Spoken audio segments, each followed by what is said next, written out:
how to cover the syllabus in such a way that ultimately at the end moment of time, students should feel like they should have this confidence.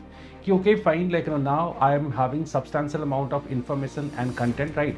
Not in terms of volume, but in terms of like quality. I always believe that I have to do the value addition. ठीक है, मुझे लगता है कि value addition चाहिए आपको, तो we will also emphasize on what the value addition part. We'll also try to somehow emphasize on those parts like which are somehow less studied by you. Whatever I'll be discussing in this particular class or in these sessions, they are literally important for your answer writing. Fine. So never ever take them lightly कि ठीक है यार ये काम का information नहीं है. That is never going to happen. Everything that I have been discussing, ultimately there is like a great weightage of it. Puranas are not only having this like or not cannot be treated only as a source of history. Rather, the Puranas must be treated itself as a history book. That's what he argues. Whatever you say, like whether you say it crash course, whether you say quality enrichment, of course, like it won't be correct to call it the crash course, because the nature of crash course is very different as compared to the quality enrichment class, right? So when it comes to the quality enrichment class, like though in the last session itself, like we have discussed most of the things that how exactly we're going to do it, what exactly we are going to do it, like that you understand, right? So we have already discussed about that. And in fact, whenever you have been like doing these kind of classes now, sometimes it really matters that how to cover the syllabus in such a way that ultimately at the end moment of time, students should feel like they should have this confidence. Okay, fine, like now I am having substantial amount of information and content, right? Not in terms of volume, but in terms of like quality. That ultimately, if any question is coming, like in that case, they are in a condition to write down the answers of these questions very properly. Fine. Now, when it comes to history, somehow it becomes more challenging because the questions which are coming these days, they are not very traditional kind of questions. If the questions like, are coming in a very traditional way, like, in that case, somehow that particular, like, or this particular target or this particular course is going to be slightly simpler. But then since the questions are coming quite innovative, at least in couple of areas, and that becomes quite challenging for us as well, like, to finish the things in such a way that ultimately you are getting you are getting this confidence, and the moment the question paper is coming, somehow you are able to write down the answers, the needed answers, in better way than others, right? That's the most important thing. Fine, I'll try at my level best, like to do this the quality enrichment, right? And whatsoever efforts are possible from my side, like I'll definitely give it give it to you. And I also expect that you guys will be learning certain things out of these classes, and you won't be learning only, like rather you'll be also implementing them right in your answers, because you can avail the benefits of these classes only once like you are you are not only learning these ideas, rather you are applying these ideas in your answers.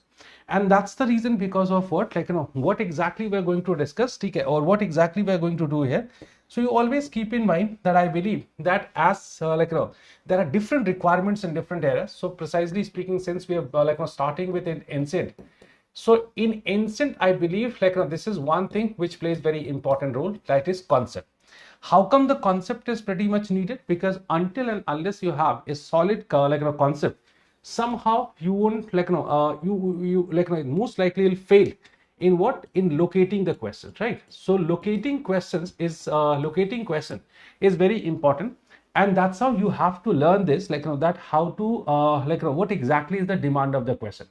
That's what sometimes being called by me as locating questions, right? So if your concepts are sound, in that case, somehow you'll be able to locate the question. That's number one. And most importantly, you'll be understand the hidden idea behind it, fine? The hidden idea behind it, that when that person has framed this particular question, what was the idea in his mind? There must be some idea while asking this question. And assume if you're not able to somehow understand the real idea behind the question, in that case, how you are going to cater the exact requirement of the question? That's quite obvious also, that you won't be able to somehow you won't be able to incorporate the real idea or the demand of the question in your answer. That's the reason because of what locating question is very important. Now, after locating question, the second thing, or the further things which are very important, such as you understand ki, okay, these are couple of specific content which should be there, right? And though I believe that if you have joined this course and most likely you are expecting to write the mains of 2026, in that case, so I definitely assume that you all have like studied the syllabus, right? You have fair idea of the syllabus. So since you have the fair idea of the syllabus, that is the reason because of what I always believe that I have to do the value addition. ठीक है, मुझे लगता है कि value addition चाहिए आपको, तो we will also emphasize on what the value addition part. Will also try to somehow emphasize on those parts like which are somehow less studied by you, or somehow you while studying or while covering let's say the content of the syllabus, you could not even imagine okay, the questions could go to that extent also. So these are couple of things I'll keep in mind that okay, I have to take you even to those dimensions also, or even to those areas also which you might not have studied. And if in the regular areas are there, so some new additions, some new information, some new historiography, some new dimensions are also there that you can incorporate in your answer, and that's how you can ultimately make it better, right? That is the whole idea. Fine. So without wasting much time, let us get into the what to say, today's topics, right? So as far as this is QP class number 1, right? This is class number 1. And in this particular class, we have the target sources. That's number 1. Then it comes to the next one, right? That is about the prehistory, right? And within prehistory, we have 3 important topics. That's called as Neolithic, right? That's called as Chalcolithic, right? And that's called as Megalithic, right? So honestly speaking, these are the 2 different targets that we do have. But within this, as you can see, that these are the various questions which are there, right? So before I get into these things, I would like to show you just once that whatsoever questions have come from these topics so far in past few years, that could somehow make you understand it better, fine? So as these are the questions which have which are from sources.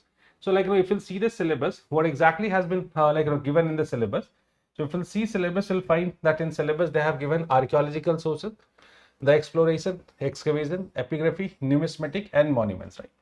But then you understand when it comes to the possibility of questions, you can find the possibility of question from only these 2 areas, epigraphy and numismatic. In past few years, they haven't asked a single question on epigraphy and numismatic, right? They haven't asked a single question from epigraphy and numismatic. And that's how I believe that these are what? These are very conventional kind of topic, right? These are very conventional kind of topic. And that's how we don't expect any more the questions from this part. Moving further, you can find the indigenous, the literary sources are there. And there you find the indigenous, there are primary and secondary sources. There is no great meaning of the secondary sources because you can't expect a question from the secondary sources. So poetry, scientific literature, literature in religious, regional languages, religious literature. Then it comes to the foreign accounts, Greek, Chinese, and Arab writers. Now this is the syllabus which is being given to you. And if you go further, that out of this syllabus, in past a few years, from where exactly the question had been asked so far, right? So you can see that in 2018, there was a question that was from the Itihasa Purana tradition, right? That was what one question. Then you can say, I'm just giving or emphasizing on the questions which have been asked from 2020, 2012 or 13 onwards. मैं ज़्यादा focus उस पे करूँगा क्योंकि the questions that have been asked previously, they were not very important, ठीक है? And in fact, if any such question is coming, in that case, I believe that you must be in a position to write the answers. Because this kind of innovations you do not find when it comes to the questions prior to 2013, right? So okay, archaeological sources, ठीक है? So they had asked one question in 2019, but that was not precisely based on the archaeological sources. Rather, it was a very innovative question that was there. Do you agree that archaeological evidence often helps in better understanding of the literary sources? So of course, it is a sort of better, it was a sort of comparison between the archaeological sources and the literary sources. Fine. Rest of the questions, what you find, these questions you mostly find, what are they? They are basically theme-based questions, right? They are basically theme-based questions. Matlab, they cannot be answered just by studying, right? What? just by studying, let's say, the sources precisely as a topic. When you study Mauryan period, like let's say there is a question on Arthashastra, fine. So if there is a question on Arthashastra, so I think that is more getting like more like fit in which particular area, Mauryan period. So जब आप Mauryan period पढ़ते हैं तब like at that point of time like you already study Arthashastra, or let's say Indica, or similarly there are multiple kind of such sources are there. So we won't be emphasizing on these kind of things right now, because when we'll cover the topic and if we find that in this particular period a particular source is very important or might be very important, in that case we'll cover the theme based theme based questions on the sources basically at that point of time. What is our target right now? That in a general idea of the sources, or in a sort of broader idea of the sources, whatsoever important let's say whatsoever important topics are falling, we'll be just emphasizing on that part only, right? So that's why when it comes to some theme based questions are there. And in fact, when it comes to theme based questions, I would like to show you some theme based questions also, right? Yeah, these are certain theme based questions. You can find 2016 there was a question that was about critically evaluate the theory and practice of land revenue system in ancient India. Okay, so basically it is a source based question that can be let's say that can be answered only with the help of or with the references of some important primary sources. Then others another example, that the copious references of the preservation of Varnashrama system by the kings utilized inscriptions are mere reflection of the Smriti tradition, right? That is also one question, though Dharma Shastra will discuss in today's class itself. On the basis of the contemporary sources, access the nature of banking and usury in ancient India. That is again a question based on sources, but then it is looking for in specific area that's called as banking and the usury system. Or in 2013 itself, there was another question, evaluate the ownership of land in ancient India on the basis of literary and epigraphical sources, 2013. Fine. So these are a couple of questions that we can consider as theme based questions. So we won't be entering much into the theme based question. And then it comes to there's another area that's basically the foreign accounts. So from foreign accounts, you can find that questions are coming. 2022 there was a question, foreign account as a source of ancient Indian history may have some advantage but also have some few shortcomings. Citing appropriate examples, examine the statement, right? This is a very generic kind of question. There's nothing new in this particular question. So that's how we find that there are two kind of questions being asked from this particular topic. There are some generic questions, and they are very much based on what they are very much based on your understanding of the sources, right? And the questions are not very typical kind or typical type. If you believe, the questions are of very typical type, and they have been simply asking that discuss the benefits or the advantages of the let's say numismatic or inscriptions inscriptions or epigraphy. They are not being asked in this way, right? So they are more critical questions coming, and in fact you have to understand, as this is the reason I did tell you that you have to understand here what is the hidden idea behind these questions, what exactly they wanted to know, right? So before I come to the sources and I cover couple of sources, right, there are few things I would like to tell you, and these ideas would be literally very important. First of all, when it comes to the sources, you should understand one thing, that undoubtedly it is one of the basic thing, right? It is one of the basic thing, or one of the what I can say one of the fundamentals, right? One of the fundamentals for what? For writing history, for writing history. ठीक है, ये basic है. So as you understand कि without sources there cannot be any history. Without sources there cannot be any history. But then there is a process which has been followed precisely in India, that also you should understand. Normally you are aware of one fact, that whenever it comes to the sources, we use archaeological sources and we use literary sources, and in fact by using both we ultimately go for this history writing, right? That is the common perception. But then you should understand another process behind the uses of these sources in history writing. Whether you call it lacuna, for me it's a lacuna itself, right? When this process of history writing had started in India, right, this is a conceptual idea that I have been giving you that you can utilize while writing answers. Process of history writing,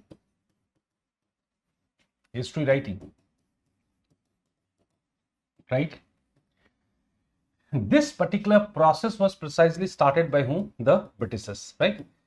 And just keep in mind one thing, like, very categorically, whatever I'll be discussing in this particular class or in these sessions, they are literally important for your answer writing. Fine. So never ever take them lightly कि ठीक है यार ये काम का information नहीं है.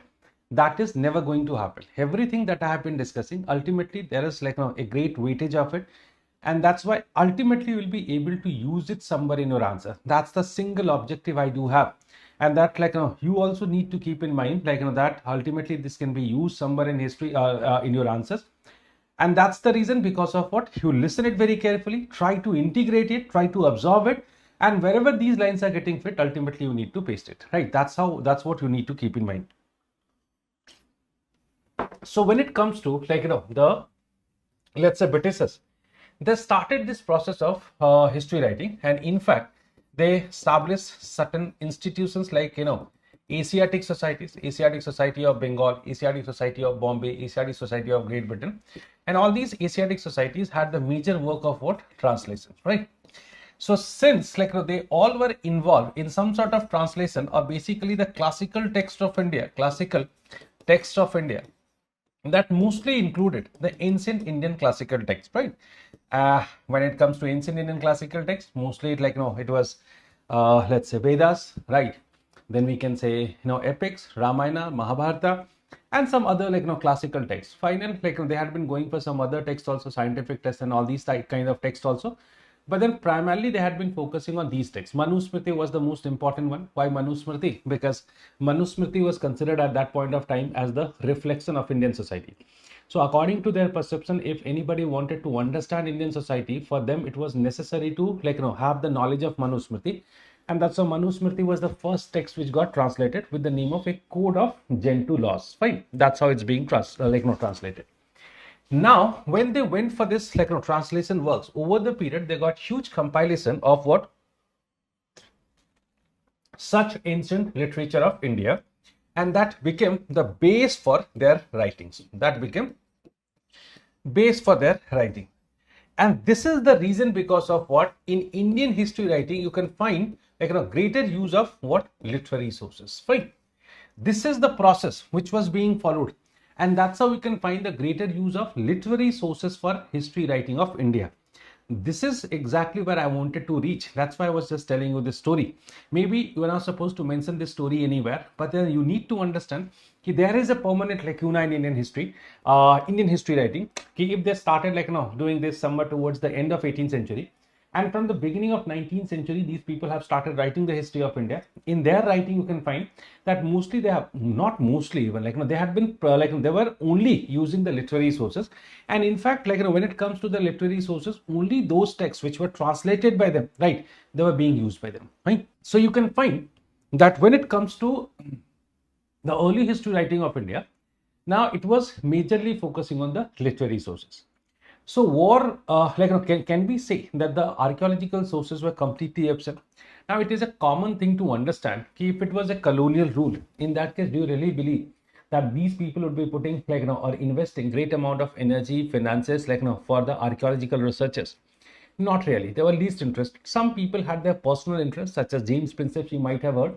Now, James Prinsep, most likely a civil servant, had some personal interests, and that's how some archaeological works have started.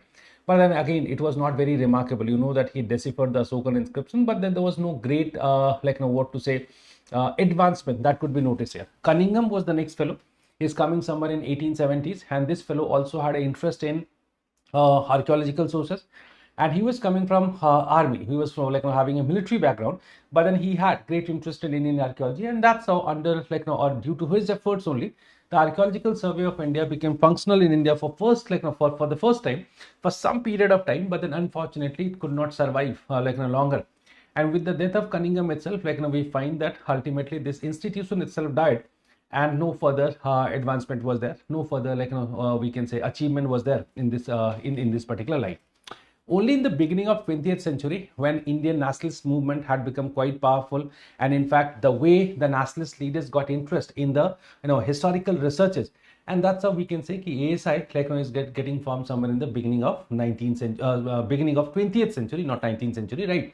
and that's how ASI is getting formed. But then again, there was no great investment here, and in fact you can't discard it, because you know that John Marshall, who was the director of ASI at that point of time, 1921, and IVC was being discovered at that point of time, some Indians were also working in this particular department, and then Dayaram Sahni is there, Rakhaldas Banerjee is there, and all these people, all these people were taking interest in the study of IBC. That's how I can say it was functional. But then if you believe the findings of ASI, the findings of ASI were very frequently being used in the history writing, that we cannot say. Only after the independence of India, since it established itself as an independent branch, as an independent institution being patronized by the Indian government, and that's how we can say now there was more frequent uses of the archaeological examples or the evidences in history writing. So can you imagine the process of history writing, in a modern sense had started somewhere in the beginning of 19th century. On the other hand, you can find that the inclusion or the integration of the archaeological sources as an evidence, and then evidence for history writing of India, that started more prominently somewhere from the middle of 20th century. So there is a gap of 150 years. So that gap would always be there. And in fact, if we'll talk about the researches which are taking place in the modern times, in the current times, in the universities, now there again this problem is not fully resolved. ASI is a time consuming and most importantly the resource consuming effort.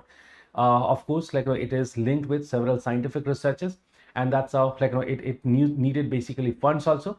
And probably this is one of the reasons, because of what in the recent time also we can find that there is lesser use of archaeological evidences in our history writing. Yet good number of inscriptions are not published yet. The coins are unpublished, huge number of coins are unpublished. It is all because of the lack of money or the absence of fund, because of what it's happening.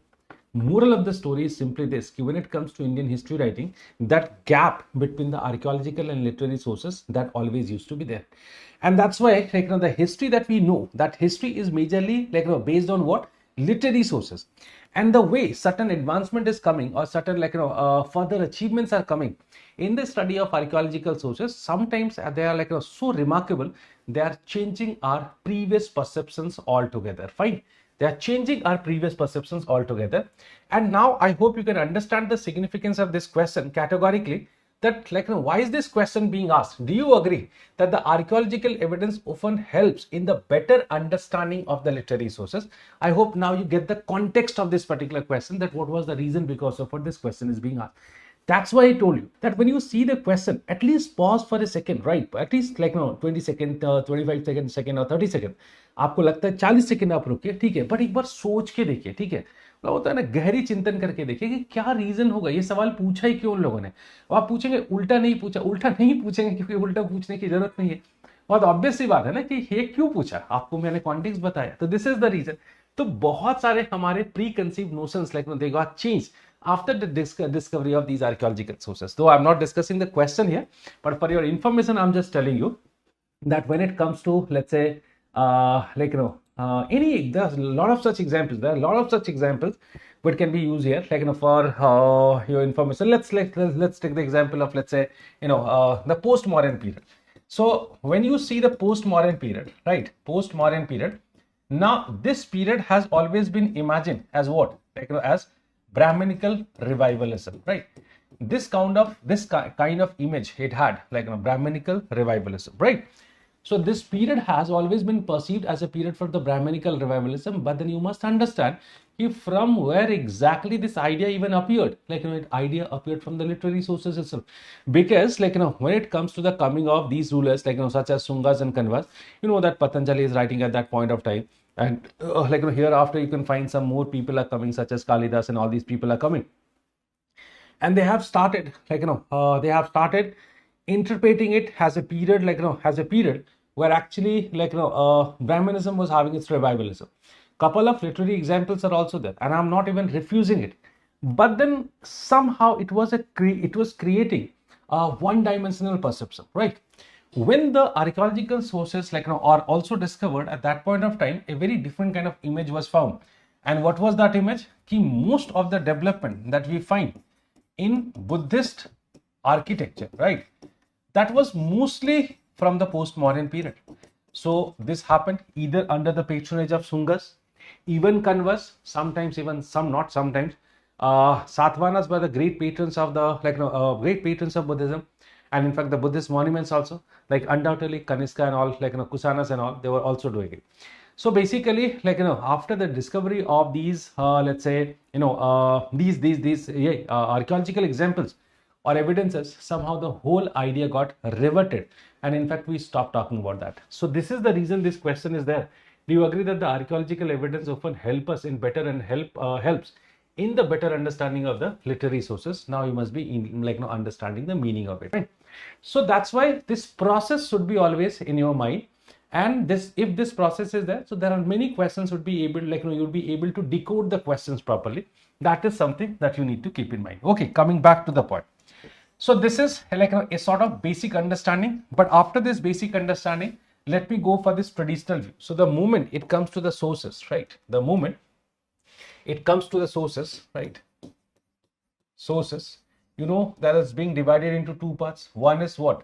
Archaeological sources, and the another one is which one? Literary sources. These are the two different sources. ये सब पता है आपको. Archaeological, as far as the archaeological sources are concerned, so you can talk about at one hand numismatics, right? Numismatics. On the other hand, you can talk about epigraphy. Okay. When it comes to the literary sources, there are multiple varieties here. That's why before coming to this part, I would like to discuss something about this part, right? So only one information I would like to give you here, right?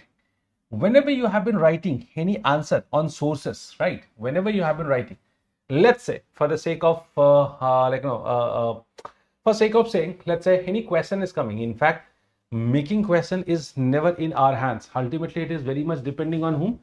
It's very much depending on the person who is making the question. अब उनके मन में क्या आया उस समय question बनाते समय, who knows, right? And that's why you can't ignore it altogether. But then when I'm discussing about the archaeological sources, right? Let's say any question is coming. In that case, whenever you have been writing answer of any simple question, whenever you have been writing answer of any simple question based on sources, you always need to remember one structure, right? And what is this structure?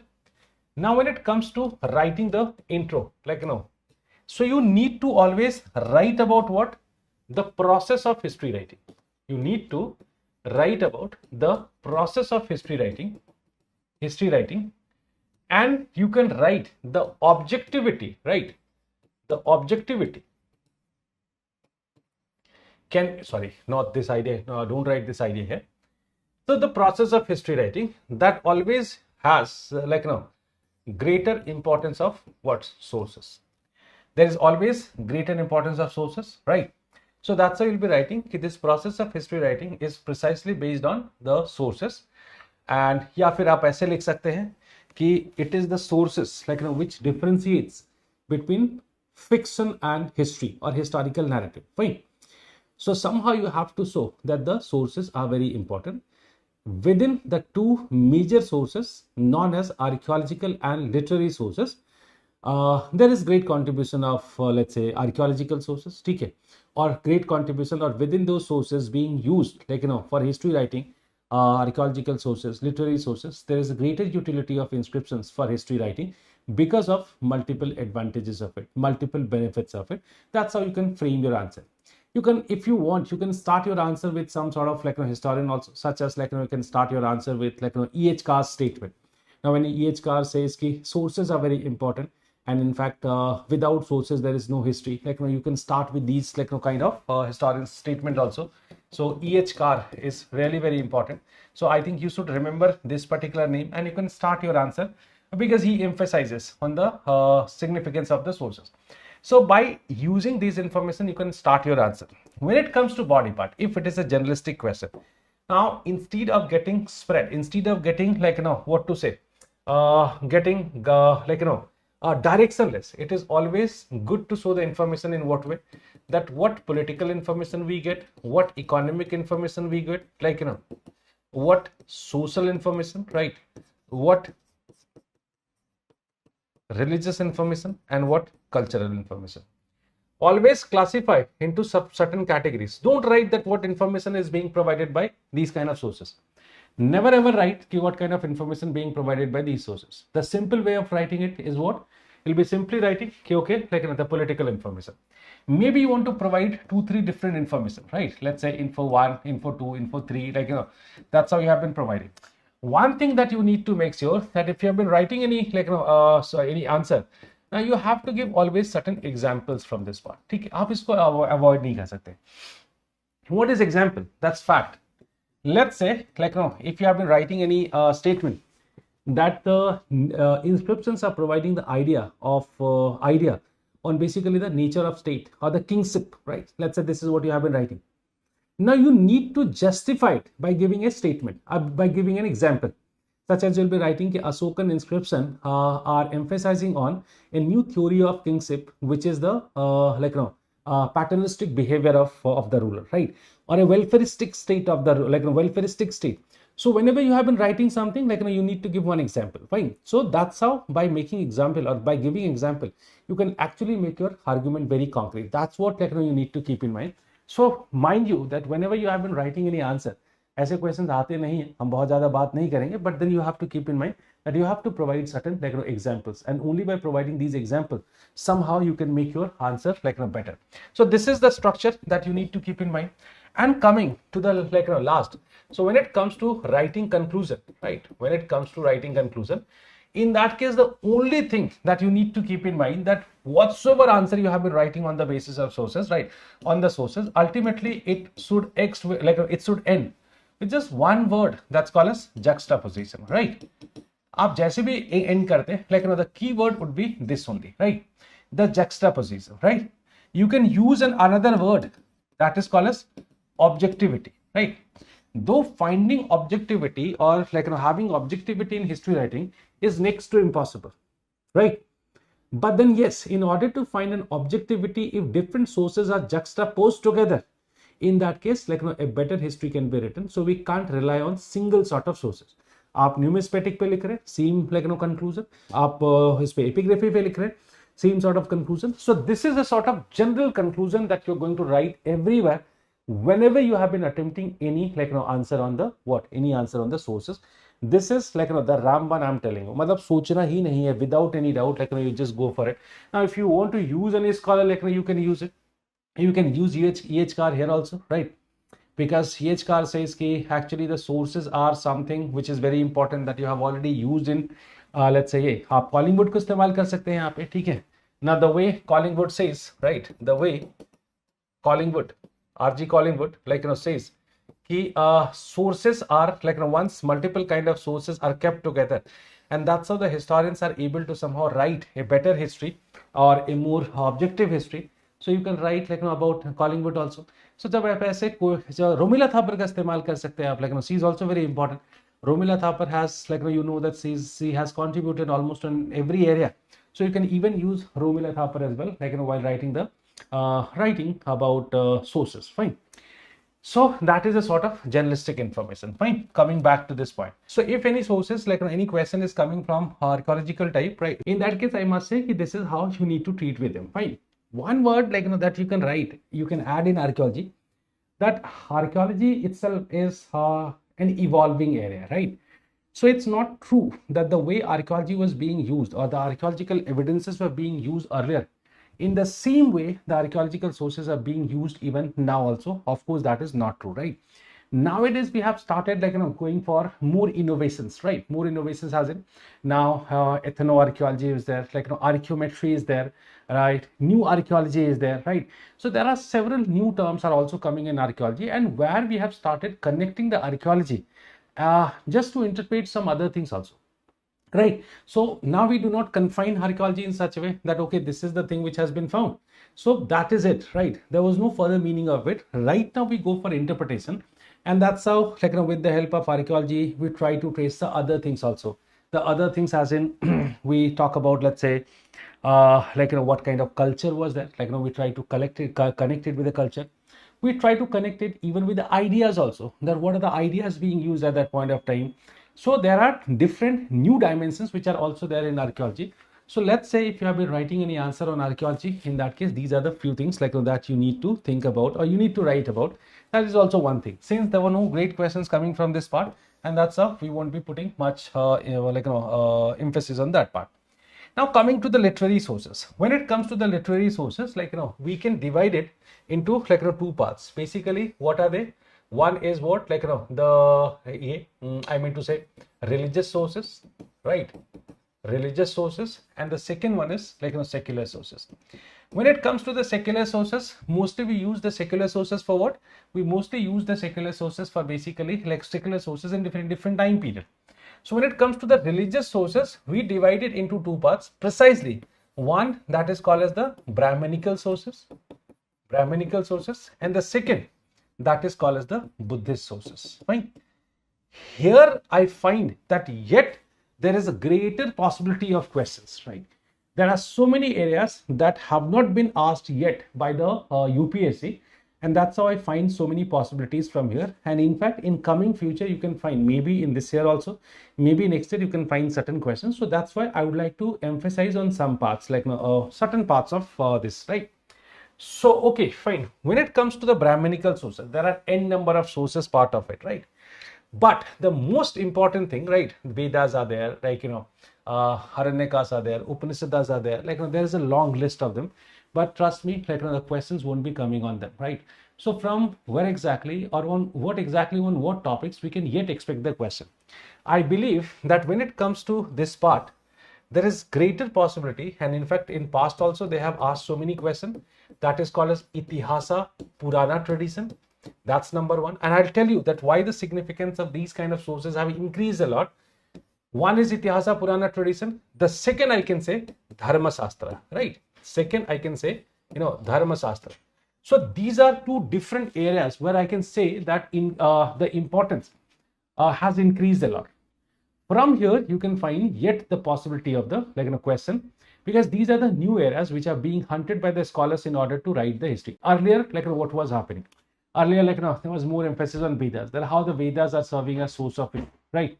So we have just come out of that, and now we have started, finding some sort of sense of history among them. Now, when it comes to these two sources, again, before you get into some of the factual information on these two sources, first of all, you understand that now the first debate around them, okay, the first debate around them is what? Whether they had the historical sense or not, right? Whether they had historical sense or not.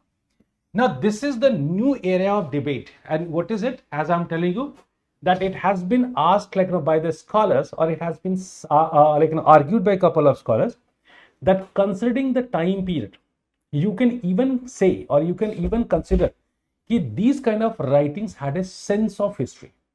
Again, repeating the point, these kind of writings had a sense of history, and that's how by any chance you can't treat them merely as what? Merely as the source of history. Rather, you need to treat them as proper books on history. That's how you can see that in past few years, a couple of questions were also there. Let's see. Now, if we'll talk about the Itihasa Purana tradition, in that case, archaeological sources, where exactly is the literary sources? Literary sources. How far can the ancient Indian Shruti literature can be used as a historical source? It's an old question, 2015 में पूछा है. श्रुति literature मतलब ये तो ठीक है, वेदास और इसकी बात कर रहा है, ठीक है. This is one question that had been asked. Random questions आ सकते हैं, ठीक है. Evaluate the contribution of the Puranas in disseminating secular knowledge among the themes in ancient India. There was another question that I had seen, right, somewhere. Yeah, it was here, I guess. Right? This question was that there was one question on Dharma Shastra, okay? The copious references to the preservation of Varnashrama system by the kings realized in inscriptions are mere reflection of the Smriti tradition. Now, this is the question. There was one more question which was there on how did the Itihasa Purana tradition emerge. How it's missing here, I'm not able to understand. This question was about how Itihasa Purana tradition emerged. I think it's missing here. It must be they're in some other parts then. Like, I'm so sorry, like, this is, but then there was another question that has been asked, right? So my point is this, like, this is one area from where you can expect the question, or they are like, very much relevant even now also, right? Even in future also they'll be relevant, जब तक ये debate हम बहुत जो है इसको over use नहीं कर लेते हैं. Now, let me tell you that, yeah, as I told you that in the recent time, there is a discourse, right? There is a discourse going on among scholars, among scholars, like, going on, that did they have the historical senses, like, historical sense. So, now when it comes to any literature or any kind of writing, if it is having the historical sense, that is always considered to be the impact of the various changes which were happening in the other domains of the society. It may be political, it may be economic, it may be social, it may be cultural, it may be religious. So normally, like, it has been right. If you'll read Sridhar, right? Okay, luckily this book is there in front of me only. If you'll read this particular book, right? This is basically a textbook on historiography. पढ़ के मैंने थोड़ा खराब कर दिया इसको, ठीक है? So this was written by E. Sridharan, ठीक है? In fact, some more like recent books are there in this particular line, and there's in the same way, in the same theme, right? So there is a discourse going on, and yeah, there's a discourse going on, and in this particular discourse, you can find that it is primarily being discussed as yeah, it's primarily being discussed, as what it's primarily being discussed as, that whether the sense of history is there or not, right? How did this idea come? Because again, I would like to go back to the previous sort of description. And as per that, you can find it has been said or blamed by the colonial scholars, colonial, or precisely I can say the Orientalist scholars, right? The Orientalist scholars, that the sense of history was always missing in Indians. Fine. If we'll read this particular book, what exactly I had been discussing just now here, right? So if we'll read this particular book, you'll find that this book is saying ki why, on what ground actually it has been said that Indians could not have the sense of history, right? Repeating it once again, why Indians could not have, why could Indians not why it was not possible, why was not possible for it for the Indians that they are not going to have the sense of history. It has been always connected with what? It has been always connected with the changes coming in any particular region.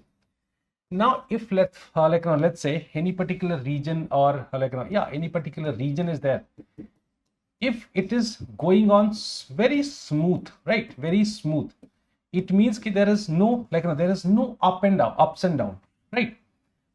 No invasion, right? No coming of new community, no social, political, economic changes are happening.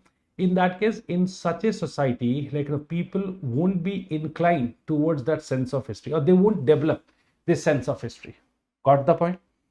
It has been said that the people, those who are people actually living in such a region which was not going through, right, which was not going through any remarkable change, they won't develop this sense of history because they won't find anything as such which must be recorded.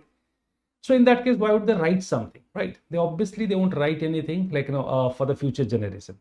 That was the simplistic interpretation they had, due to what the Indians were not having the sense of history. Fine. So according to them, Indians were not having any change as such ever, and that's how no book in India could ever been kept in this category of history. At least in the ancient India, it was not possible. Only for Raj Tarangini, they had accepted, yes, that possibility or that sense of history is there. Malab, ancient Indians, that civilization started somewhere around 2600 BC. So from 2600 in BC till 1200, there was no sense of history ever there in Indians, right, or among Indians. That is the major idea.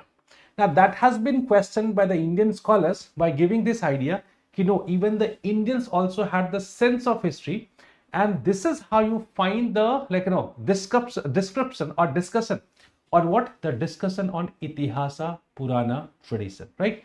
Repeating it once again, right? Now it has been rejected by the Indian scholars, and they are saying, even the Indians had the sense of history, and that's how there was a tradition in India that's called as Itihasa Purana tradition.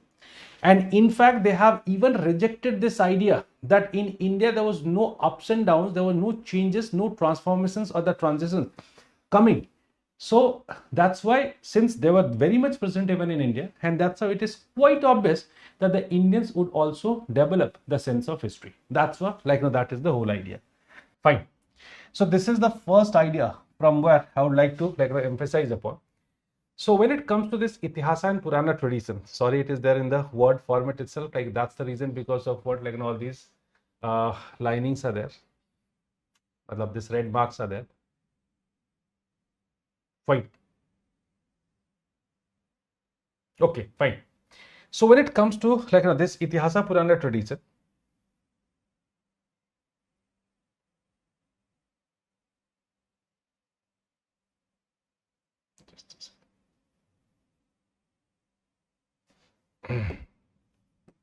okay, when it comes to sorry, this Itihasa Purana tradition, right? So I have already conveyed it to you. Okay, when it comes to this Itihasa Purana tradition, so how did it emerge, right? So Itihasa Purana tradition, first of all, this text you can find, it is written what is the meaning of this in Sanskrit. So when it comes to this particular word Itihasa, it means ki it so happened, or this is how the things have happened. So Itihasa means that it is if they had been using this particular word Itihasa, it meant that they were conscious for the events which were happening. And as I told you that people would be conscious for any particular event only once the events are as such which must be recorded, or what the contemporary people are feeling that they must be recorded, and that's how they have been using this. On the other hand, and in fact that Ramayana and Mahabharata are falling in this category. On the other hand, when it comes to the Puranas, right? So Puranas means old. So they were composed by Vyasa. It has been mythically being said that they were being composed by the Puranas. There are 18 Mahapuranas which are there, such as Vishnu Puran, Narad Puran, Brahman Puran, Bhavishya Puran, and so on. There were many Puranas also there. Mostly it's being said that there are 18 major Puranas and there are 18 minor Puranas which are there. Fine. So when it comes to this historical tradition, let me tell you one thing very frankly, that now as it has been rejected, it is being rejected by the scholars, that the ancient Indians never had the sense of history. Now it's not being accepted by the Indian scholars. They are saying, even the ancient Indians had the sense of history, and the Itihasa and Purana, they do reflect basically exactly the same sense of history. Now, when I told you about the epics, they were precisely being called as Itihasa, and where exactly they were being called as Itihasa. So we find the earliest reference of Itihasa and Purana in Vedic literature itself, right? It is not a new phenomenon. It's being discussed in the Vedic literature itself. So apart from such as Athar Veda, then Vrihadaranika Upanishad, Itihasa and Purana are being mentioned. So it means that even in that point of time, when the let's say last Veda is being composed, and then the Upanishads, it is later Vedic period. So in the later Vedic period, people had the idea of these things, and that's how they were giving the references of this, right? So it means that definitely, we can say that this idea was very much there among the Indians. Now the question is that, as I told you that this question had been asked also once, that how did they emerge, right? How did they emerge? So as I was trying to discuss one thing, whenever there are certain ups and downs in the society, or in fact it will convey it in a more historical terms, in that case I'll say if it is if there are certain transitions, in history, in that case we can say definitely people would be conscious for what, people would be conscious for these kind of writing, and that's how the Itihasa Purana tradition emerges. Fine. Now if you'll see that let's say this emergence of this Itihasa Purana tradition, so we find that this particular tradition falling under this Smriti tradition, of course Shruti and Smriti. So you remember that all the 4 Vedas, right, and then along with the Brahmanas, Aranyakas and Upanishads, they are falling in the category of Smriti literature. On the other hand, Itihasa Purana, that's basically epics in the Puranas, they are falling in the category of Smriti literature. So we find from the Mahajanpada onwards, And till Gupta period, though Puranas were being compiled even after the Gupta period, you can find that in this Indian historical tradition reflected, right? And in fact, it started emerging through a oral tradition, but later on, like an oral alongside slow compilation, we can say that gradually they're being compiled also. That's how they're coming. Now, what factors had led to the emergence of this tradition? So as I told you that certain transformations must be there. What sort of transformation we can talk about? First is the rise of traditional states. So if I'll talk about Mahajanpada period, I don't need to convey to you, yes, there was rise of some or the emergence of some regional powers. Fine. So there are couple of regional powers that's known as 16 Mahajanpadas. They were emerging. They were of different nature. They had been following different processes to emerge. There are different kind of political narratives are there. So we have so many evidences on the basis of what we can say, yes, these Mahajanpadas were prevailing at that point of time. And that's how we get into a very new process. That's the process of state formation. And you should understand one point, whenever you see the establishment of the political setups or the political establishments, right, it means it is one of the major changes, right? So now you find the proper monarchies are coming along with these Ganasanghas. So that's how we can say, this is one major change. The second is the expansion of the Brahminical ideologies. Now, this is also something which is very important. Now you can find that Brahmanism, right, was not confined to a particular region. Rather, it had started expanding mostly, I can say, towards the eastern side. So once, ultimately what is happening, once it is going towards the eastern side, it is also going for another simultaneous process for what? Inclusion. Inclusion of what? The inclusion of natives. Inclusion of the tribes. Inclusion of the indigenous people, right? So when it is going for this particular, let's say, process, ultimately Indian society was coming up, or Indian society was taking a very new shape. Now this has made the society quite complicated. Now it has been it was getting several new institutions in the Indian society, and that's how we can say the expansion of Brahminical ideologies had ultimately started that process of integration between the two different the process of integration between two different, let's say, sort of communities. And that's how we can say several processes of this intermixing had started, and it started giving birth to several new institutions. That's how it's a new change that can be noticed. The need for the popular religious, religious literature. Now again, when it comes to Vedas, Vedas are precisely considered to be the Brahminic literature.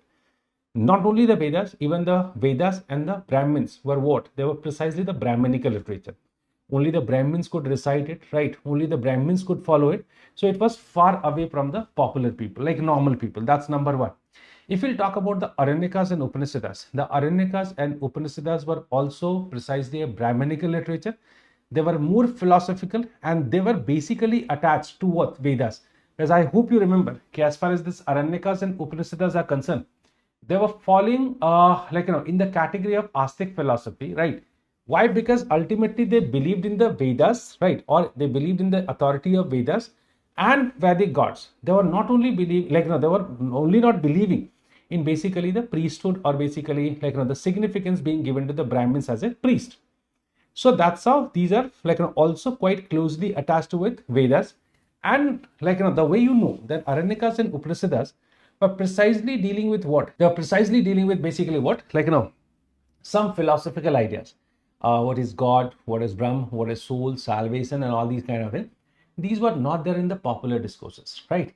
So when you are integrating the local people, the indigenous people, now you need to develop certain such religious traditions. Now that they could also feel that assimilation, fine. And that is the reason because of what? Certain new literary traditions and the literature were needed, which could literally make them feel that they were also assimilated into this society. So that's how, I have written here, the need for popular religious literature was also needed. So Puranas, sometimes being called as the fifth Veda, right? They were mostly being treated as the religious literature, or as the fifth Veda, which are dealing with the future changes which were coming. When the local indigenous people were being integrated at that point of time, not only the people, but also their religious tradition, their social customs, and the practices were also being integrated. So with the integration of these things, ultimately it can be said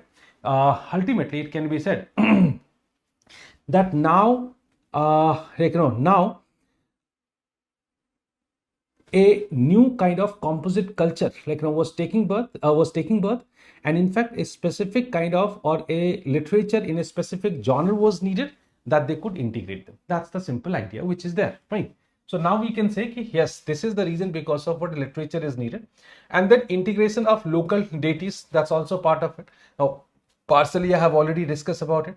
So basically this was the process, and in fact along with this you should also need in mind, you should keep in mind कि after coming of this Mahajanpada period, you can find that certain developments were taking place even in other areas also, such as ideally speaking, I should have discussed these points itself here, though they are there in the future further descriptions, right?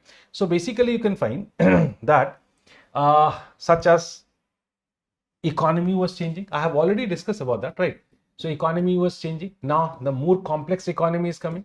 So we can say more complex economy is coming. So trade and commerce is there, manufacturing is there, craft specialization is there.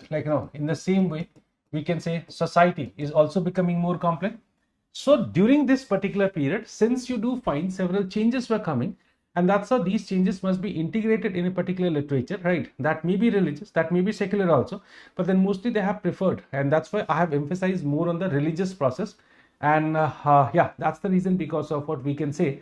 Now these changes have ultimately initiated a distinct genre of literature that's called as Itihasa and Purana tradition. Now, if any question is coming, why is this tradition take birth? I hope the idea is very simple. Since India has been going for a sort of major, not India, I must say North India had been going through a major transformation. That's the reason because of what ultimately this tradition is taking birth. Fine. So that's how you can justify their coming. Fine. Okay. Now when it comes to the information being provided, so you know that I don't need to discuss that part. You understand as far as this information that we find, if I'll talk about itihasa, right, matlab the epics. So in epics, again, as I used to tell, ultimately you need to classify them into various categories. Let's say if any question is precisely coming on the epics, in that case you can write about, let's say, how the political informations are being passed. You know that there was a particular type of polity being discussed in Ramayana, a particular type of polity discussed was discussed in Mahabharata.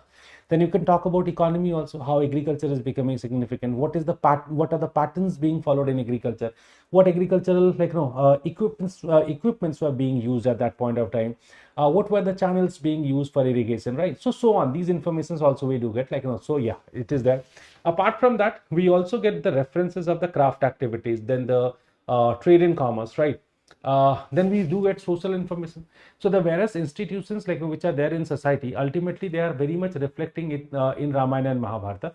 So that's also very much there. Then it comes to the cultural and the religious information also. It's quite easy to write if any question is coming. How did they emerge? That I have conveyed. What are the information, distinct information that we find precisely in epics or itihasa? That also I have discussed. But then when you say Itihasa, Puranas are also not secluded. Puranas are also very much part of it. Now when it comes to Puranas, they are considered to be more accurate or more closer to history. More close to history. And why is it true? Because they were incorporating several materialistic information. Now when it comes to the state formation, so from the Mahajanpada period, not precisely Mahajanpada period, thoda uske baad se, they have started giving the description of all the ruling dynasties coming into the various parts of India, specifically North India, central part of India. They have been providing information on that, such as if we'll talk about the Satvana kingdom, so Vayu Puran is there, Brahmand Puran is there, then Matsya Puran is there. They had been providing information of various rulers. I think there is a list of 47 rulers had been provided by these Puranas combinedly, those who have ruled in the Satvana kingdom, right? So they have started providing these kind of information. So they are providing the information about the genealogies, the rulers, the various wars and other things.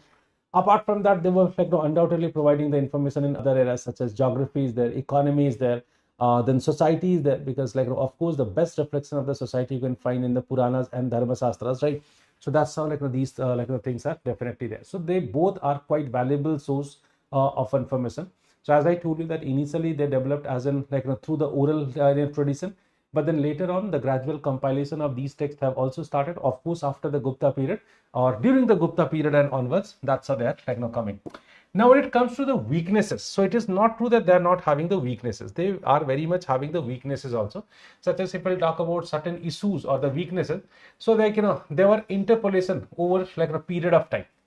Interpolation like over period of time. So, that any text that you talk about, like which were initially there in composed format, and they were being compiled very late. In that case, the interpolation remains like one of the basic problems of it. Okay, it's one of the basic problem of it without any doubt. So yes, it is there, right? Interpolation is there. Apart from that, like though it's not there here, like but you should add here. So basically, like with respect to this interpolation only, like you can add another like an important thing that is called as authorship. Okay. Now, though Vyas has been given the credit for writing the Puranas, but then that since it was like it got developed in a very longer period or in a biggest time span, that's a one person cannot be given the credit for writing it. It literally means that there may not be a fixed author. So there were so many people in different time periods, they must be composing it, and much later on they were being compiled. Whenever the compilation is there, so there is a difference between composition and compilation, and that is the reason because of what interpolation seems to be quite possible. Now, at the end, also you need to keep in mind that ultimately they are the literature in what? They are the literature in Sanskrit. So since they are the literature in Sanskrit, that's how it's quite possible that they will ultimately having the the Brahminical ideas. Okay. So the way they are treating the woman, or the gender biases are there, the way these people are let's say treating the lower caste people, it seems that the Brahminical biases are very much there, even in these Puranas also. They were ultimately pertaining to what? The religious knowledge. चाहे जितना भी secular information वो provide कर ले, the core idea, the core idea of this text was what? The core idea of this text was without any doubt religious. That is also one of the limitations, right? They reflect the didactic view rather than the true reality. Didactic क्या होता है? Now this is a key word that you need to keep in mind. All these terms which are there, they are basically the keywords. So when I say interpolation, the authorship, that's also one important thing which is there. Okay, the male Brahminical dominance or the Brahminical biases. Then the religious knowledge, didactic view. Didactic view, matlab they see this world with respect to certain problems, and they provide their solution, right? So basically they are such kind of literature which seems to be a sort of book or text which is providing certain solutions to couple of problems prevailing in the society, and that's how they are kept in the view of what? Didactic. So they are not of true reality. Matlab when you are writing history, it does not mean that you are providing solution. You can go for interpretation, but then you can't provide the solution. You are not a doctor. But then these texts are being written in such a way that these people had the solution, like those who had been writing it, and that's how it's being considered as what a text of didactic view. The objective of Purana was to establishment the dharma by its very nature of status quo, right? Now this is something which is literally very important. That ultimately it is the one basic purpose of it was what? That they wanted to disseminate the dharma. Okay. एक question इससे भी पूछा था कि they were quite helpful in disseminating secular knowledge. Not really, they were not very helpful in disseminating the secular knowledge. Maybe we are able to extract some, what to say, we are able to extract basically some secular information, but the primary objective of this text was to disseminate dharma. As I told you that the integration of native people or the indigenous people were there, and they were much away from the Brahminical tradition. Now, these people should have been manipulated in such a way that they adopt, that they adopt the Brahminical religion, or they start following the Brahminical religion, specifically this Varna order. So, the point is this, Puranas are desperately doing it, and that's how that concept of incarnation is for the first time being discussed in what? Puranas. So, the local deities which were being integrated, right, or those which were being assimilated, ultimately they were portrayed as what? The incarnation. Vara avatar, Brahman avatar. There were so many avatars, avataras basically which are there, incarnations which are there of Vishnu. Now they are somehow they are in the core of it. And in fact, not only the incarnation of Vishnu, but the incarnation of Brahma and Shiva is they are also being mentioned. So basically it had been talking about what? Ki ultimately everywhere, even in the local religious tradition, you can find some imprint of what? Some imprint of the Brahminical tradition. लोगों ने पूछा ये बामन कौन है? So the simple answer giving Puranas, being given by the Puranas, that Baman is nothing but what? The incarnation of Vishnu. So that was the tradition they had. And in fact, Like, because of this only you can find that further within this tradition of Vaishnavism and Saivism, there are multiple cults emerging, right? So once people were not fully convinced with this idea, so these people have started somehow their own local cult. And over the period, out of these cults, couple of them became quite popular also. So when you go to early medieval period, you can find that these, not only early medieval period, there are a couple of cults which were popular even earlier also. 2nd century BC onwards, you can find that Pasupat cult around Shiva was becoming very popular. Now, Pasupat must be a local tradition. Like that had been, it had been tried by the Puranas to give a what, a Saivite color to it. Okay, ultimately, it is a form of Shiva. Whenever there are some similarities had been found between a local tradition and the Saivite tradition. Basically, either you talk about Rudra was basically the Vedic god. So when it comes to Shiva itself, it is very confusing and debatable, right? So whenever some trend was identical trends were there, now that had been connected with any of the Vedic tradition. That was the whole idea which is there. Fine. So these are couple of limitations it does have. So one should always keep in mind that of course there are certain limitations which are there. Now, with respect to this, you can find some debates are also there. And in fact, I hope you can understand, it is quite obvious that it must be having the debate. So if we see the traditional view, so there's Pargeter, one scholar. Now Pargeter argues, he's having this traditional view that the Purana, Puranic genealogies contain genuine historical material. So he's very impressed, very obsessed with this Puranic information. And he says here, it carries the information of history. Pargeter is one of the early scholars who went for writing precisely on these Puranas. And in fact, he was the person who portrayed this ideas that Puranas are not only having this, cannot be treated only as a source of history. Rather, the Puranas must be treated itself as a history book. That's what he argues. Okay? And that's how I have called it as a traditional view. It can be used cautiously to reconstruct ancient dynasties. That's true. That's true. That to a certain extent, it is quite possible to reconstruct the genealogies of the ancient ruling dynasties, but they are not 100% reliable, right? That also something which you need to keep in mind. Moving further, I can say there's another view, Romila Thapa. Now, Puranas are not straightforward historical records. So she rejects this idea. She says कि there's an embedded history, right? इसके अंदर history embedded है. ये आपका काम है to extract. The same thing is being said for the epics also, or the Itihasa also. So she says कि actually the history is not there itself. यहाँ पे history और mythology merged है. So they had been presented as a narrative, right? Which is undoubtedly heavily influenced by the historical developments and the transitions. But then you can't say exactly Pandavas were there or Kauravas were there. But then definitely you can trace what sort of political structure was there during the time of Ramayana and during the time of Mahabharata. Right? So history क्या है उसके अंदर embedded है. So ये भी question में पूछा जा सकता है. मुझे लगता है थोड़ा पुराना idea हो गया है. ठीक है. So yeah, that's how she is presenting it. What further? D.D. Kosambi. Now D.D. Kosambi says कि actually epics and Puranas reflect changing in the social formation that I have already discussed. They preserve traces of tribal society, state formation, and the class relations. Okay. On the other hand, R.S. Sharma says that Puranic tradition reveal the process of Brahminization, agrarian expansion. I have already discussed about that, right? So that's how I can say that Puranas, they are literally very important, right? And that's how, when it comes to writing any answer on this Itihasa Purana tradition, your conclusion should be your introduction would start with that discourse which is there about the Indian history writing tradition, right? It should start with that introduction. There is a discourse about the sense of sense of history among the ancient Indians between, right, the Oriental scholars and the Indian scholars, right? Or between the older historiography and the recent historiography. That's how you can start your answer. That would be a best answer, right? So this is how you can start. But then when it comes to the conclusion, right, you'll be simply writing it hardly matters that whether there were the historical books or not, but the ideas which are there, or the content or the information which are there in these texts, undoubtedly they are very much historical in nature. That had been accepted by you can refer these scholars. It's not necessarily that you are writing these debates, right? So you can incorporate these in scholars somewhere, either in your introduction or your conclusion.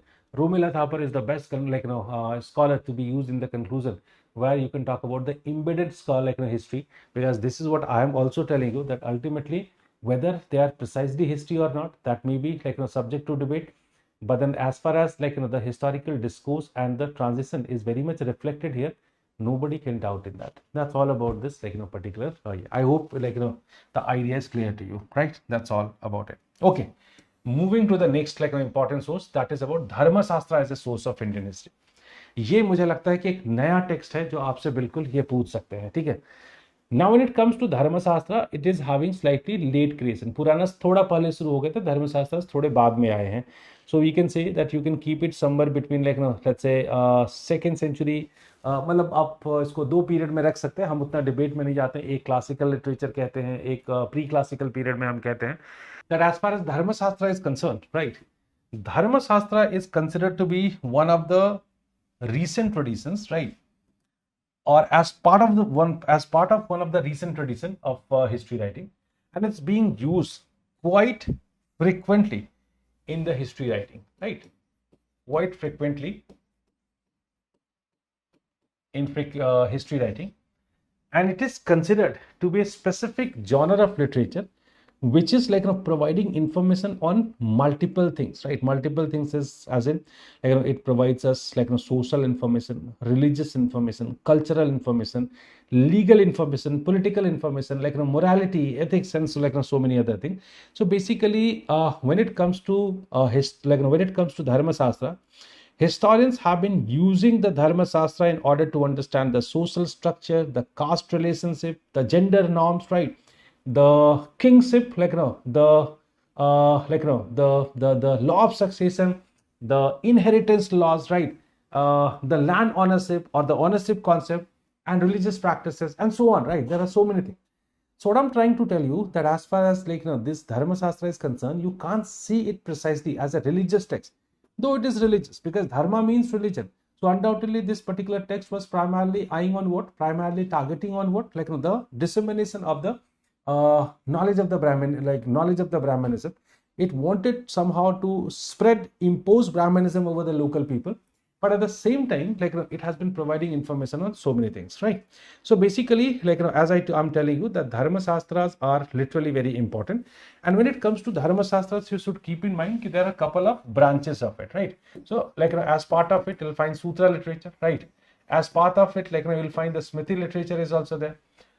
So there are a couple of categories, okay? So Sutra, matlab Griha Sutra, Swat Sutra, then Silva Sutra, right? So there are several sutras are part of it, but then out of them, the most important is what?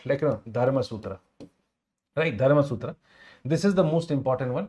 And Smritis, you know that there is a longer list of the Smritis, such as Narad Smriti, Manu Smriti, Narad Smriti, Katyan Smriti, Brihaspati Smriti, and so on. So basically, Dharma Shastra is not one literature, rather basically couple of literatures combinedly being called as what? Dharma Shastra. And if somebody wants to be learned person on dharma, in that case, he needed to somehow mug up the information, or the information or the content which is there in Dharma Shastra. And that's the reason because of what, it's being considered as the most important book with respect to religion, or with respect to the knowledge of religion. Now, when it comes to the evolution of Dharma Shastras, right? So basically, in a longer period, you can find the evolution of this tradition, not in a single period. So in a if I'll talk about evolution, so we can say there are two stages in which we can see. Stage one is 6th century BC, right, BCE, and it goes up to what? 2nd century BC. That is considered to be the first stage of this particular development. During this particular period, you can find precisely couple of Dharma Sutras are being written, such as Gautam Dharma Sutra. Okay.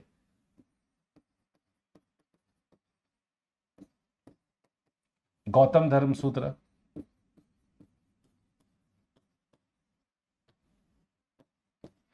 Bodhayana Dharma Sutra, right? That's also one Dharma Sutra which is there. आप स्तंभ धर्म सूत्र, ठीक है, एक दो भी याद रखेंगे चलेगा, ठीक है, आपको सारे नहीं याद कर रहे. आप स्तंभ, these are certain dharma sutras which were being written in stage 1, right? Then it comes to stage 2. So it started from 2nd century BC, right? And it goes up to 6th century C. Okay, this dharma, the Dharma Sutras being composed, right, during this particular period, they were called as the classical Dharma Sutras. Classical Dharma Sutras. And the important text here, such as Manusmriti, the most important one is the Manusmriti, okay? Then some others, like, which are very popular, such as Narad Smriti, Katyayan Smriti, and so on, right? So these are certain popular Smritis, like,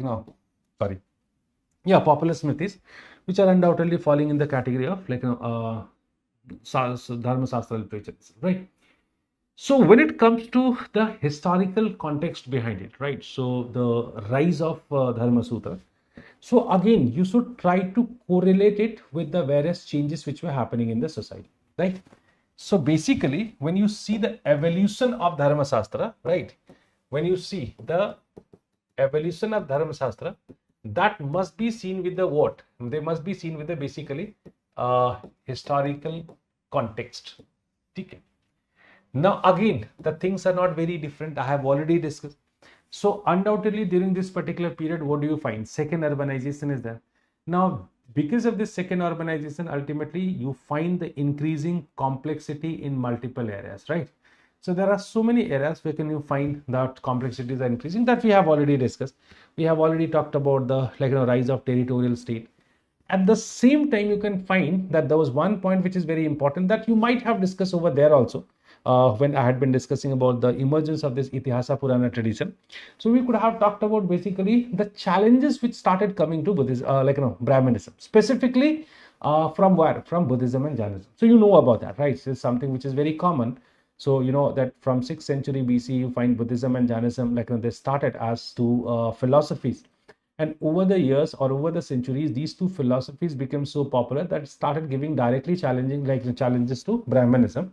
And that's how it was pretty much needed to organize, to make Brahmanism more concrete. And for that reason only, it was very much needed.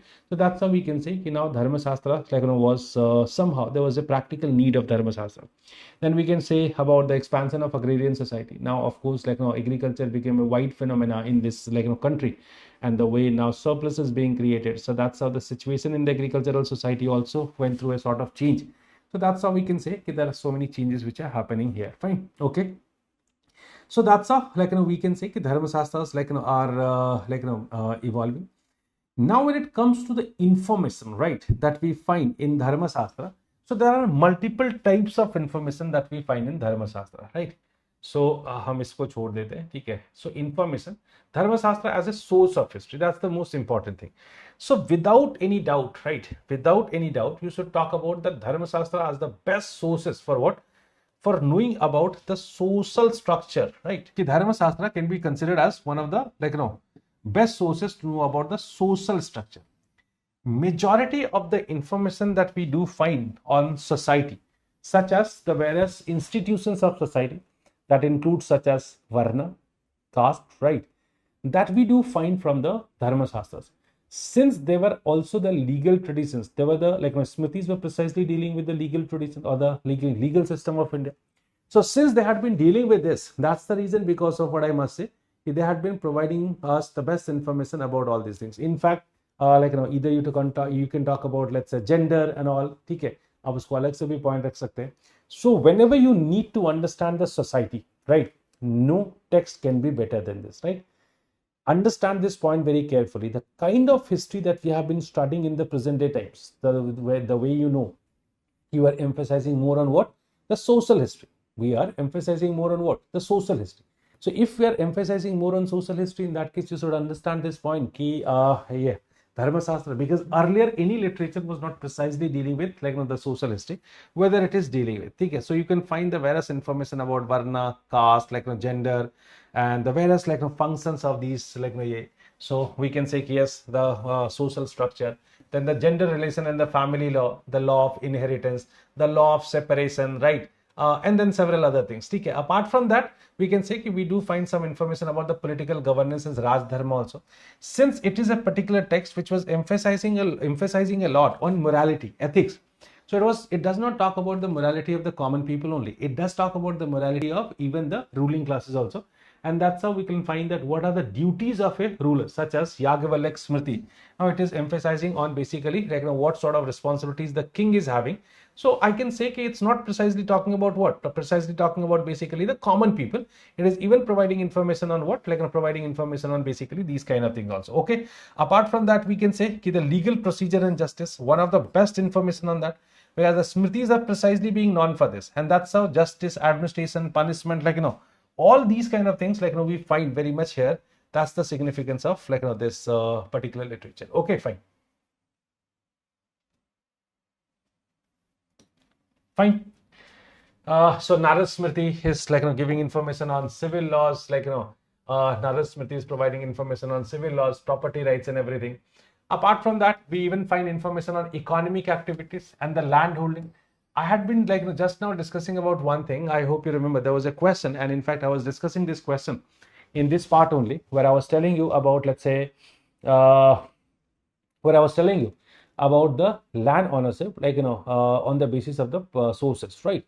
So I hope you can understand how importantly Dharma Shastras are now being incorporated in your question very smartly. And there was another question like that was there. So questions, so I'll be coming up with a separate discussion. As I told you, like, you must be knowing that in YouTube, like, I'm starting a series where I'll be discussing all these questions of last 12-13 years. So I think, like, you'll be able to find the answer of these questions. Your content will be improved from that also. Fine. So okay, so this is like, this is also one information. So Manusmriti is providing information. Gautam Dharma Sutra is providing information. So there are several texts. Then of course religious and ethical duties, ये तो 100% होगा ही, ठीक है. अब इसमें अगर आपको, if you really need to, like, mention any scholar, so in that case P.V. Khane is one early scholar, right, who actually in history of Dharma Shastra, the book itself is being written by him, is called as History of Dharma Shastra. Now he argued the importance, like, of Dharma Shastra as a source of history. So whether, like, we do not kind Dharma Shastras as a like, history book, but undoubtedly as a source it is one of the most valuable source. मैंने कहा ना कि जितने sources मुझे अभी समझ में आते हैं उसमें सबसे important sources में इतिहासा पुराना और दूसरा ये धर्म सूत्र है, that you should keep in mind. Okay, other hand, like, on the other hand, Patrick Oliver, right, the recent scholar, now he viewed Dharma Shastra as a reflection of the practical realities of the ancient Indian society, and that's how even he highlighted the adaptability as a legal and the moral codes of, like, over centuries, right? So that's how I can say like, that's how we can say even the recent scholars had accepted the significance of Dharma Shastra as a, like, as a source of history. And the way I did tell you, in the recent times we have started emphasizing more on the social history rather than political history. In that regard, you can understand how the importance of Dharma Shastra had increased in the recent times. Couple of important, like, Smritis, Manu Smriti, Yagyavalkya Smriti, ठीक है, and then Narad Smriti. These are the most important one, but ठीक है, बाकी भी important है, हम ऐसा नहीं कह सकते कि rest are not, like, important. Undoubtedly, they are also, like, very much important. So that's all about the Dharma Shastra. Like, nothing else we need to discuss about Dharma Shastra, right? Okay, moving to another important area of the sources, and with this, like, I'm going to finish this particular part, right? So when it comes to the sources, we haven't discussed much about another category of sources, and what is it? Like, that's called as basically the Buddhist sources. Fine. So when it comes to, like, the Buddhist sources, right, they are considered to be, I think I should write precisely here, the Buddhist text, not sources, right? They are considered to be, like, very valuable source of history in the recent times. उसको हम लोगों ने बहुत ही valuable source माना है recent time पे, ठीक है? Again, now there is a history of the using of the Buddhist literature. Now, the way I did tell you that initially there was more emphasis on the translation of what? There was more emphasis on the translation of basically which sort of literature? Brahminical literature. Vedas, Brahmins, right? Aranyakas, Upanishad. There was more emphasis on Manusmritis. Like, of course, there was more emphasis on this. Buddhist literature had always been marginalized initially. But later on, the significance of Buddhist texts had been understood. 1837, like, Brahmi was deciphered, and after the, like, once James Prinsep has deciphered the Brahmi script, it became easier for the scholars to read the Brahminical text, sorry, the Buddhist text. And that's how further they realize one thing. Again, it is a phenomena that started somewhere in the 20th century only, where there is more integration of the Buddhist text while studying the while writing the history of India. Now, when it comes to the Buddhist text, please understand one point which is very important. Now, what are the points which are or what are the factors which are making Buddhist text more relevant for history writing? More relevant for history writing, for history writing, history writing. Whatsoever problems were there with the Brahminical sources, right, they were not here. So one problem with the Brahminical source, right, was what? One problem with the Brahminical source was authorship. Authorship, which is not a problem with the Buddhist text. For most of the Buddhist texts, even from the time of the Tripitakas, you can find that the authors are being referred somewhere. Moral of the story is this: if you will compare, right? If you will compare the Buddhist text, right, and the Brahminical text, the Buddhist texts are far better sources. Why? Because a couple of beauties. One of the beauties, authorship. For most of the Buddhist texts, the author is precisely being mentioned, right? Second, there is another problem which is there, is the notion of time. You know that the Brahminical sources are mostly following the the cyclic notion of time, whether the Buddhist texts are following the linear motion of time. In history, there is no significance or importance of the there's no significance of what? There's no significance of the cyclic notion of time. In fact, in history, there is no greater significance of the micro units of time. Buddhism is dealing with the decades, centuries, and years, right? And that's how after the coming of Buddha, we became more particular about time, and that's how the Buddhist text also could be located precisely in a particular time period. आपको पता है कि जो है पहली Tripitaka, Sutrapitaka was compiled in the first Buddhist council 483 BC. You know that what literatures got compiled in the second, third, fourth BC, where you know when Milan Pano is being written. We know that when Buddhist Charita is being written. आपको time भी पता है, author भी पता है. So when you are reading this book, now the finding context of this particular does not seem very problematic for you. आसान है आपके लिए जानना कि क्या उसका context क्या है, ठीक है? Okay. Third, now you can find religious versus what to say, social. I'm not writing secular. Without any doubt, the Brahminical literature was what? Religious in nature. इसमें किसी को कोई डाउट नहीं होगा कि Brahminical literature was what? Precisely religious. But then Buddhist literature, at least in the initial period, right, they were precisely social. It was not a religion. It converts into a religion slightly late. Initially, it was just a social philosophy, and that's the reason because of what, somehow it is closer to society, and it is a better reflection of the society at that point of time. Fine. So I hope you can understand that there are a couple of beauties with the due to one more important thing. I was missing it, right? Since they had been using the common languages, okay? They had been using the common languages. Well, these languages were mostly being followed by the common people also, and that's how they could not write anything which is not relevant to the society at that point of time. So it was something, somehow it was accessible by all, and that's how the information being included in these texts are considered to be more reliable. What next, right? That is the difference between compilation and composition. So you know that as far as the Brahminical literatures are concerned, they got composed earlier, and that's compiled compiled pretty late. And that's how in Brahminical literature, right, there is greater possibility of what? Greater possibility of interpolation. Greater possibility of interpolation with Brahminical literature. That's not possible with the Buddhist literature. Whereas the time, in the same time when it got composed, it got compiled also. And that's how the manipulation, interpolation, right, was not possible. Exaggeration was not possible. That seems to be slightly right.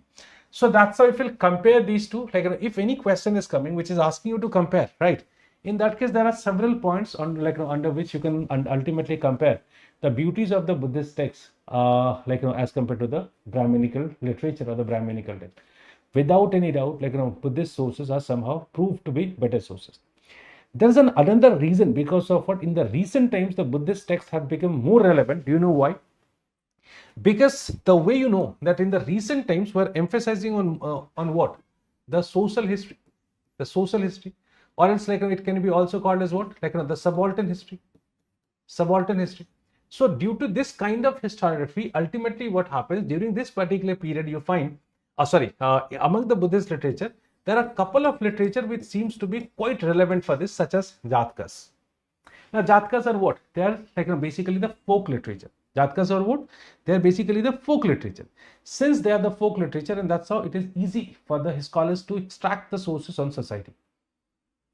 तो कहते हैं कि इससे बेहतर source हो ही नहीं सकता. आज के टाइम पे अगर आप एंशिएंट इंडिया में रिसर्च कर रहे हैं और अगर आपने जातका को रेफर ही नहीं किया, आपके रिसर्च को बिल्कुल तवज्जो नहीं दी जाएगी, है ना. तो इसका मतलब है कि they are like beautiful sources like because of this reason also. So that's how we can say कि when it comes to like the Buddhist sources और the Buddhist text, they are far better than the Brahmanical text. इसका मतलब ये नहीं कि the Brahmanical texts are not important. Anyways, I'll come to that part later. Point is this: there is a greater possibility when a question is coming precisely on Buddhist literature. So far, it has not been asked, but then in future, definitely you can expect a question like on this. Okay, so fine. When it comes to the Buddhist text as a source of history, so I can say it is one of the most valuable source. So it provides political information such as the various dynasties coming, and in fact let's say if we'll talk about Jatkas, so in that case you can find that there are several Jatkas which are providing information on this. ठीक है, बहुत सारे Jatkas हैं, ठीक है, एक तो एक ही Jatkas नहीं है. I think जो provide ये सारे information provide करते हैं.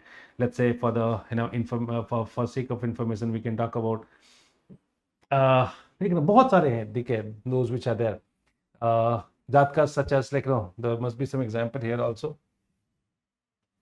So they are precisely talking about basically the 16 Mahajanpadas, such as Suparka Jatka is there. It's not written here. I think it should be there. Yeah, Mahosada Jatka, which describes the political intrigue and diplomacy in the court of King Videha. Sorry. So that's how we can say that Jatkas are undoubtedly the best sources in order to know about it. And in fact, since we have started talking about the Jatkas, so I must tell you that there are so many Jatkas which are providing information on various things. You can make a list also of these, such as Mahajanaka Jatka. Separately, I'm just writing these Jatkas. They're important. Maybe a separate question is coming only in Jatkas itself. Their Jatkas are very important, such as the Mahajanaka Jatka. There's one as called as Mahajanaka Jatkas. Okay.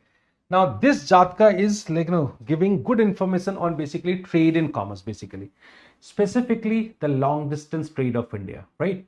And you should I'm giving this information that you can use it as the factual information in your writing. So Mahajanaka Jatka is giving basically how the ships were there, how the ships were basically carrying what commodities were being carried. The overseas trade had been shown by him. The merchant communities are being shown by him. This Jatka is very important. Then another Jatka, again it's very important. That's called as Babheru Jatka. Okay, is Babheru Jatka. Now, Babheru Jatka is also providing information on basically this trade, but then mostly it is providing information on the internal trade and India's trade with the basically West Asia. Fine. So such as how the merchants were living in Varanasi and how they were moving to Babylonia, right? So it has discussed about the commodities they were carrying from here, how they were going to Babylonia, or Babylon, right? And they were of course where stories, they are actually there in the form of stories, right? Then there was another Jatka that just now had been referring, that's called as Suparka Jatka. Okay. Now this Jatka is also important, why? Because this is also providing us information about the maritime trade, specifically India's trade with West, So this is something, these are the Jatkas which are somehow providing us very information, information on. There's one Jatka that's called as Kuta Vanija Jatka. Okay, this is very important, and in fact you should keep in mind. इसमें से दो भी याद रखेंगे चलेगा, ठीक है, Babheru and Suparka, just these two you remember. Okay, the another one that I was discussing, that's called as Kuta Vanija Jatka, right? Kuta Vanija Jatka. Okay. What's the significance of this Jatka? Now, the significance of this Jatka is this, ki, like, it was basically dealing with the agreements between the merchants. That's a very unique information. What kind of agreements were being met, like, what are the terms and conditions whenever, like, such kind of agreement were being signed by this way, like, between two, let's say, merchants or the merchant guilds. So basically the provisions of these treaties are being mentioned. So I hope you can understand that when you've been writing the economic history, that would be one of the best sources to be used, right? So that's how we can say that's a very important jatka. Okay, when it comes to political information, so there was one Jatka that's called as Sonanda Jatka. Sonanda Jatka. Now it has given good information on the Mahajanpadas basically, such as the Kasi Mahajanpada, information like it provides on Kasi Mahajanpada, right? Kasi Janpada. The interstate relationship, basically the relationship between Kasi and Kosala has been provided by him. Okay? That's very important. Okay? In this category, we can keep another Jatka that's called as Kus Jatka. Okay? Now, this is that Jatka which had provided information about basically the Ganasanga, specifically which one? The Malla. Okay? So, Malla. This is providing information on Kasi and Kosala. Thank you. So I hope you can understand how important these Jatkas are there. Okay? There's another Jatka that's called as Maha Umagga. Okay? Maha Umagga Jatka is also very popular for Maha Umagga. Okay?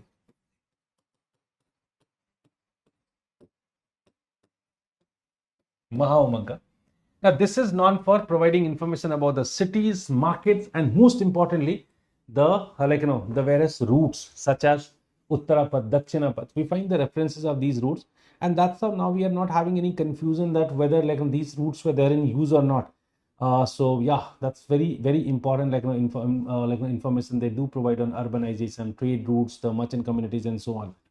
This last one Jatka, that's called as Sumangala Jatka, right? Sumangala. They are just information, right? Nothing else. They must be used as an example, right? So I'm not giving, I'm not saying any question is coming on that, right? हाँ ये भी अगर पूछते हैं कि how come the Jatkas are quite helpful in that case, there is one idea I told you, that subaltern history, and the second I told you that how come they are emphasizing or they are providing us information on political, economic, social and so on. तो इतने तरीके की history वो जो है वो provide करते हैं. तो यस, जस्टिस पे भी जो है वो justice actually, लेकिन I was just discussing कि Sumangala Jatka was providing us information on basically the condition of justice at that point of time. So that's how I can say that Jatkas are undoubtedly very valuable source of information. Fine.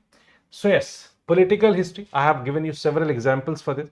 Not only let's say the description, but then Ganasangas, the inner structure of the Ganasangas, the relationship between two states, and so on. In this category, you can find that the texts like Deep Bansa and Mahavansa are also very important, specifically when you need to know about the Mauryan Empire. They have referred about it. Milind Panna, which is providing us information about the Indo-Greek ruler Milind. So that's how it is providing information. Then it comes to economic history. You know that Buddhism was always very close to the merchant community, and that's how they have been providing good information on trade and commerce. Again, you can for the sake of example, you can use the Jatkas that I have already provided. Okay. Even Milind Panna provides information about these things, right? Okay, then urban development, that also we have discussed. Social history. Now, undoubtedly, as I have already called Buddhism as a social philosophy, and that's how it has been providing information on these things, right? So various texts such as Tripitaka, they're providing information on basically the condition of women, right? So apart from that, they have categorically written about the Varna system. Again, you can refer the three Pitkas. Okay, you can refer basically the Binay Pitka, which is giving these kind of information. So that's how we can say we even find the social information, the role of women, religious history, to undoubtedly it is very much there. So that's how, as far as this Buddhist texts are concerned, without any second thought, they are very valuable information, right? Providing very valuable information. तो ये question तो expected है, मतलब कभी भी पूछ सकते हैं. अभी इस बार पूछेंगे कि नहीं पता, लेकिन हाँ ये मुझे लगता है कि there is a high possibility of this particular question, and definitely this question would be asked. So that's how we can say कि these are a couple of sources which might be very important for you. So we have more or less discussed about all the sources that I found important, and I believe that you also got the idea that if any question is coming from the sources, how to deal with it.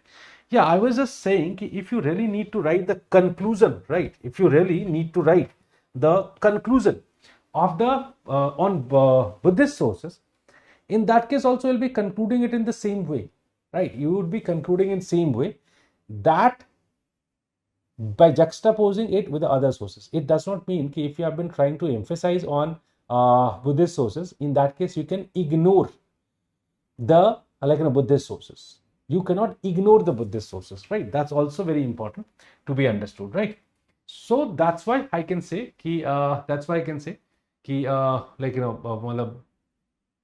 juxtaposition of the sources, various sources could be quite helpful here. That's all about it. Okay. So that's all. We are just done with the sources. Now we have couple of more targets, right? So come to the other targets. So basically I'll be coming to this PYQs once again to show you the other targets, right? So other targets में हमारे पास क्या है? Prehistory है. Now when it comes to this prehistory वाला part, so was one part which is there basically as Neolithic period. Now look, I think there is no point of discussing Neolithic a lot here. You know that whenever it comes to Neolithic,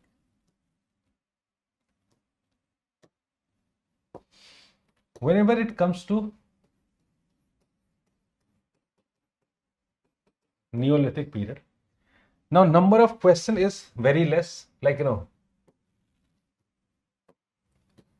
number of questions, less questions are being asked from this part. So if you'll see the questions in that case, the last question was in 2016. Now in 2023, the question had been asked. I don't remember that. So 24, 25, 26, in now they are not going to ask any question from this part. So I don't believe the possibility of question is there. But even though there are certain things that you need to keep in mind, what are the possibility of questions, right? If I'll see the possibility, in that case, I can say there's one possibility about this famous idea is the Neolithic Revolution. Neolithic Revolution, right? अब इसमें I think everybody is having information if you have studied seriously. So you know that what is this Neolithic Revolution is about. Gordon Child's idea, Australian archaeologist Gordon Child, Australian Marxist historian called as Gordon Child, archaeologist Gordon Child. Now he found it so so important that he called it revolution or revolutionary. Why? Because there were so many changes were there, right? So many transformations were there. Agriculture, settled life, the beginning of wheel, the beginning of settled life, right? And then there were so many changes which are there. Okay, the society, family, all these things are coming, and that's how he called it revolutionary. But then other scholars Bradwood is there, Ken Flannery is there, right? All these scholars are not they are not convinced with this view. They're saying there might be gradual transition, right? So they have always talked about some counter ideas, but they have been discussing, it was not a sudden thing, okay? And most importantly, they have been rejecting that idea of diffusion. That's a very important theory that you need to keep in mind. Whenever you have been dealing with basically this prehistoric time, you should always keep in mind this diffuseness theory. The diffuseness theory is the theory which believes that actually every transformation, right? Every transition has happened in one precise place and then it got spread to the other parts, right? So for a very long period of time, this theory was dominating.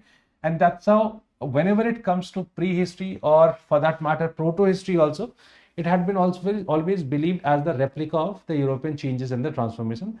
Nowadays, we have rejected this idea. So we'll be always using this theory while explaining this. I'll be saying the first counter argument of this Neolithic revolution would be the rejection of this, right? Rejection of diffusion theory. Second, you'll be saying it was a very slow process, right? Gradual process. Okay. It took 1,000 years, right? Thousands of years to to get these changes. Third, you can say ultimately it is about what? It is about basically the regional differences, right? The regional differences. In fact, they have asked this question even for India also, the regional differences delineate the account for the regional characters of the Neolithic period in India. Now, this question is basically taken from what? Taken from one of the ideas from the thing that I had been discussing. So this question is categorically asking about the regional differences. 6 या 7 zones मानते हैं हम जिसमें Neolithic transitions such as northwestern Mehergarh wala, northern that is basically the Kashmir wala, Burjahom and Gupkara. Then it comes to this Central India. It's basically Allahabad and all these part. Then the eastern part where you talk about Chirand and all. Then you talk about basically the southern India, the Asmount sites in the Deccan and South India.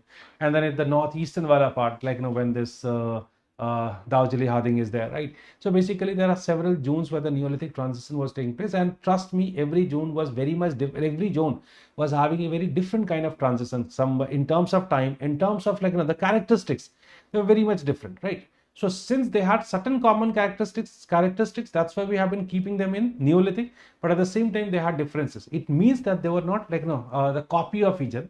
Rather, they all had their independent origin. That's how we reject this theory. So you can use even this example.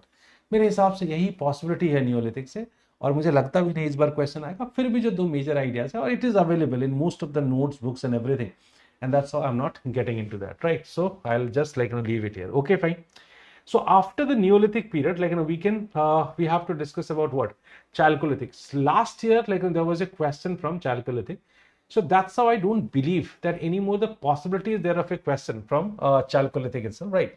So 2017 they asked this question on Chalcolithic, and then 2025 they asked one question on Chalcolithic. But ठीक है, UPSC का कुछ fix भी नहीं. IBC से उन्होंने एक ही type का क्वेश्चन जो है उन्होंने बैक टू बैक जो है 2 साल उन्होंने रिपीट कर दिया, राइट? सो कह तो नहीं सकते हैं, बट ठीक है, मुझे लगता है कि पॉसिबिलिटी कम है थोड़ा इस बार प्री हिस्ट्री से कोई क्वेश्चन आएगा. बट हम गारंटी तो नहीं ले सकते किसी चीज की. Nobody can take guarantee. So let's talk little bit about this Chalcolithic also. So when it comes to this Chalcolithic, there are few things that you should keep in mind, right? And what is it? Just a second. Okay. When it comes to Chalcolithic cultures in India, there is no one Chalcolithic cultures in India, right? You should keep in mind that there are multiple Chalcolithic cultures in India. Okay. Yeah, multiple Chalcolithic. Which color is use? Red is there. Blue is there. Okay, there are multiple Chalcolithic cultures is there, right? So when you see this particular part, right, this is basically nothing but the Harappan Chalcolithic. This is Harappan Chalcolithic culture. When you see these parts, right, these parts is basically what? It is known as the non-Harappan Chalcolithic. Non-Harappan. In fact, here also you find the Harappan Chalcolithic. Then in this particular part you find the copper hoard culture. Copper hoard culture. जिसका specification क्या है? That's called as OCP, Oste colored pottery, right? So it's this. यहाँ पे तो it says black and red only which is being used, and apart from that some other sort of ways there. For us, the most important part is what? For us, most of the important part is basically this part of India, where you find certain cultures, right? Certain Chalcolithic cultures. So usme you remember that Rajasthan is there. So some early cultures such as Gilind, Ahar, Balathal, these are certain early cultures.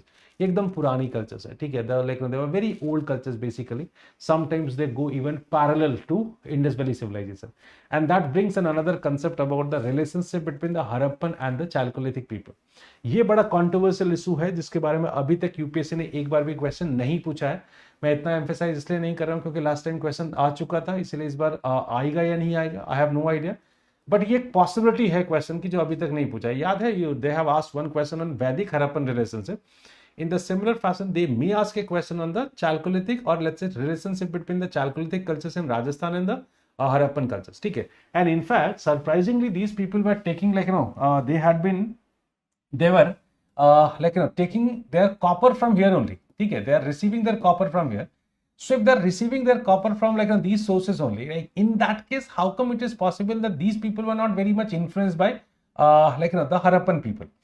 And I think it is one of the best example also if you really want to prove that until and unless your resources allow you, right? Until and unless your resources allow you, actually you can't go for that, right? Here undoubtedly some limitations are there. These people could not have gone for what? They could not have gone for, they could not have gone for basically, basically huge amount of surplus production, right? And as you understand, the development and the urbanization were not possible without the surplus production. So that's how there are certain limitations that you need to keep in mind. So probably they were knowing of the development or civilizational growth and development of the Harappans. And in fact, we have proved that they had the relationship, because so many Harappan objects have been found even here also.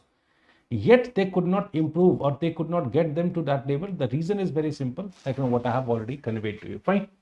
So basically, the next stage is coming here, like Kaitha and Navdatoli, and the next stage you can find here when the Daimabad and Inamgaon. So basically, this is the mid stage, and you can find some more development is there. So somewhere between 1400 and 700, you can find that the cultures are there, and then further you find that culture is coming to here. Like this is a very late culture, and in fact, this is indicating the most advanced and the developed Chalcolithic cultures in this part. Whereas the moment you need to see that they have gone to advanced level of development. These are the cultures in Maharashtra, right? And the best examples for these cultures would be, one is Daimabad, one is Inamgaon. They are the best example of it. So you remember these points whenever you need to put you need to put certain examples. You'll be always using them in form of examples. So what you need to keep in mind, there is a growth in this particular direction, and as you can find that this is the most advanced or the developed culture. That you see in Maharashtra, and in fact, by the time you go to this late stage, you can find that these Chalcolithic people have reached to that particular condition where they might have gone for urbanization, they might have gone for the state formation, they might have gone for some other developments also. But before it could have happened, ultimately, they have entered into the historical age, and that's without getting into or without entering into this Bronze Age, they have directly entered into the historical age. That is basically the Iron Age and so on, right? So these are a couple of things that you need to keep in mind. Fine. Okay. Apart from that, if you need to keep some certain information in mind, so the political condition of Chalcolithic people, right? So बहुत हम इस पे जाते नहीं, ठीक है? इतना याद रखिए कि there are several such examples we find here, which are proving that ultimately these people could have also gone for a developed political stage.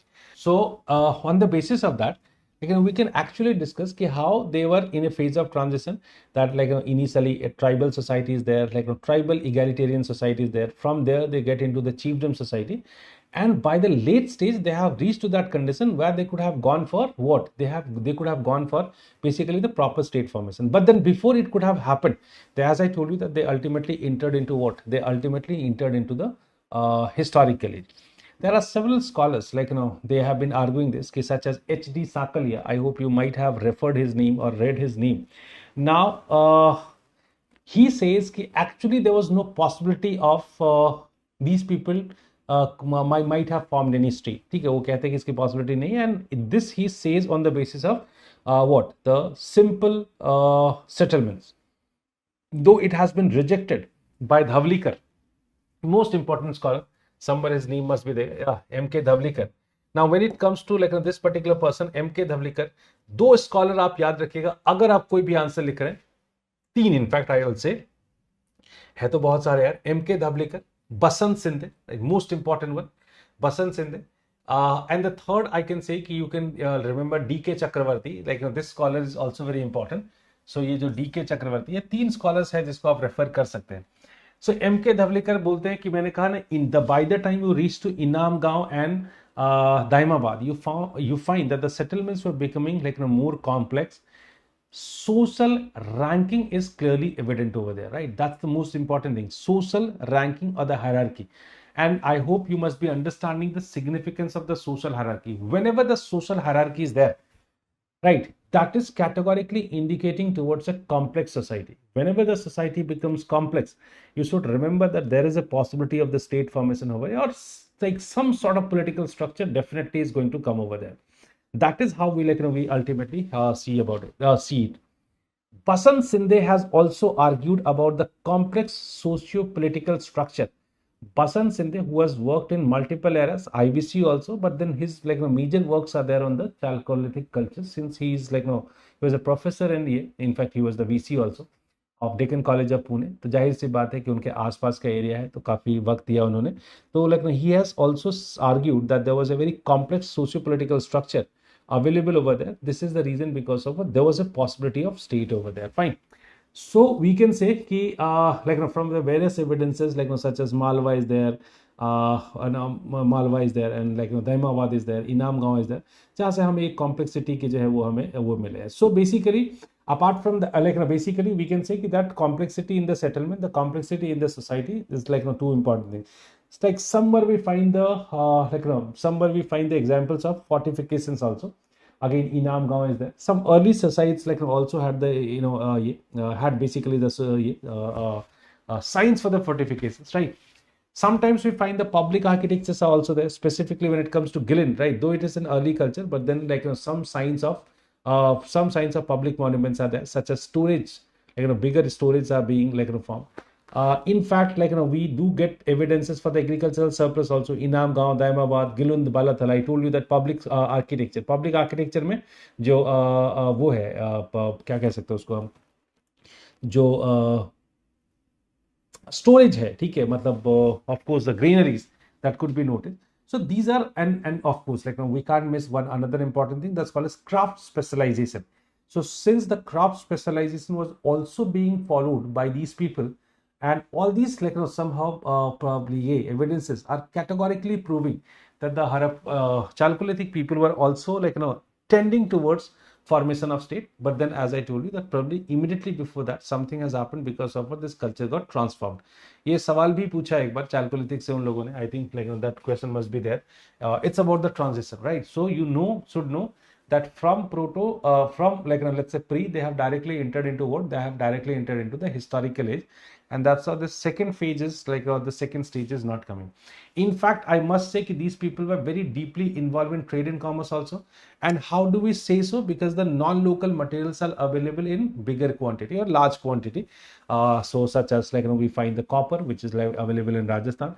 Harappan artifacts are very much available here. The beads are available here, right? In fact, this craft was also there, but then most likely they were getting the beads or importing the beads from somewhere, and then they were converting it into converting it into beads basically, right? So stones they were getting from somewhere else. Okay, so that's how we can say कि ultimately when it comes to the Chalcolithic cultures, most likely they had and in fact those scholars है जो बड़े recent scholars हैं, they had written in fact 2023 में मुझे लगता है इसी वजह से वो question पूछा था. श्वेता देश Pandey and Esa Prasad, these are the two recent scholars. इसमें श्वेता देश पांडे ने जो है वसंत सिंधे के साथ भी लिखा है एक आर्टिकल. वो बड़ा लंबा आर्टिकल 70 पेज का एक आर्टिकल है जो उन्होंने लिखा है, और उसमें आपको मिलेगा कि ultimately they have been going for they have actually expose everything. So Shweta Deshpande and S.R. Prasad, these are very recent scholars on Chalcolithic cultures, and they have also highlighted the same points. On the basis of that, ultimately they also argue that there might be a possibility of political structure, but that it must be in what? It must be in a chiefdom stage. That's what we can say. Fine. When it comes to the other part, that's about the economy. How was the economy of this Chalcolithic culture? So when it comes to economy, so I have already told you that precisely it is agricultural economy. Precisely agricultural economy was there. Now from most of the sites, either it is Inam, Gaon, Daimabad, Navada, Toli, Balathal, Gillen, I told you, we find the evidences of the storage jars, or either smaller or let's say the bigger one, basically granaries and all. इसका मतलब है कि they have reached to that condition where they could have created the surplus. They were producing wheat, barley, lentils, grams, there were so many other things they had been producing. ठीक है, that's why they had permanent settlement. Since agricultural surplus is there, that's why they were going for the population growth, the surplus generation, right? And in fact, the way you find the social stratification, that was very much based most likely on not only practice of agriculture, but then some sort of differentiated control over this agriculture. So some people might be exercising more control over this agriculture. That's how they were rich, and some were must be working as labor probably. That's why they were poor people, and that we can figure out from the settlements of Chalcolithic cultures, right? So apart from this, we can say that these people have been going for what? They are going for the craft specialization also. So they had multiple kind of crafts. Last year there was a question, I guess, on the craft only, it was about basically microliths. अब पूछ चुके हैं तो इस बार तो नहीं पूछेंगे वो लोग, ठीक है? So that's about basically the microliths. So how you can find that these people were also developing or using stone for making their tools and all. And in fact, there were two technologies that you find in their craft activities, pyrotechnology and non-pyrotechnology. So under these, like, you can find that various craft activities were there, like, pottery style, like, अब एक बार question उन्होंने pottery पे भी पूछा, but the question was very different कि how come the pottery is helpful in as a source for history writing on Chalcolithic culture. तो अब मुझे लगता है इस dimension पे तो नहीं जाएंगे. So pottery, like, was there. Stone industry, I have already told you that they were expert in stone industry. So blade industry, chalcedony tools, jasper tools, quartz tools, okay. Then I have already told you about the precious stones being used by them for making the beads, like, that was also quite popular. Copper metallurgy is also there, like, undoubtedly it was like, they were expert in that also, and gradually they were, like, developing their expertise. So we can say yes, that was also very much prevailing, but the rest of the metals are more or less absent, like, that we find like, they are absent.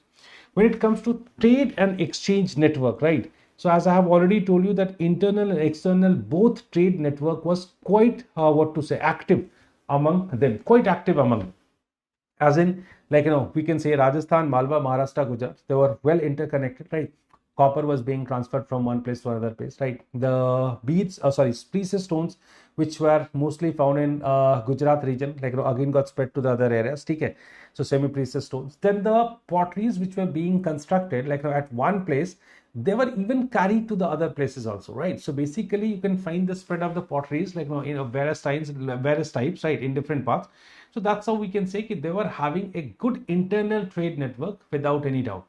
They have even the long distance trade also, because I did tell you that there are several evidences we find that they were well connected with the Harappan centers, right?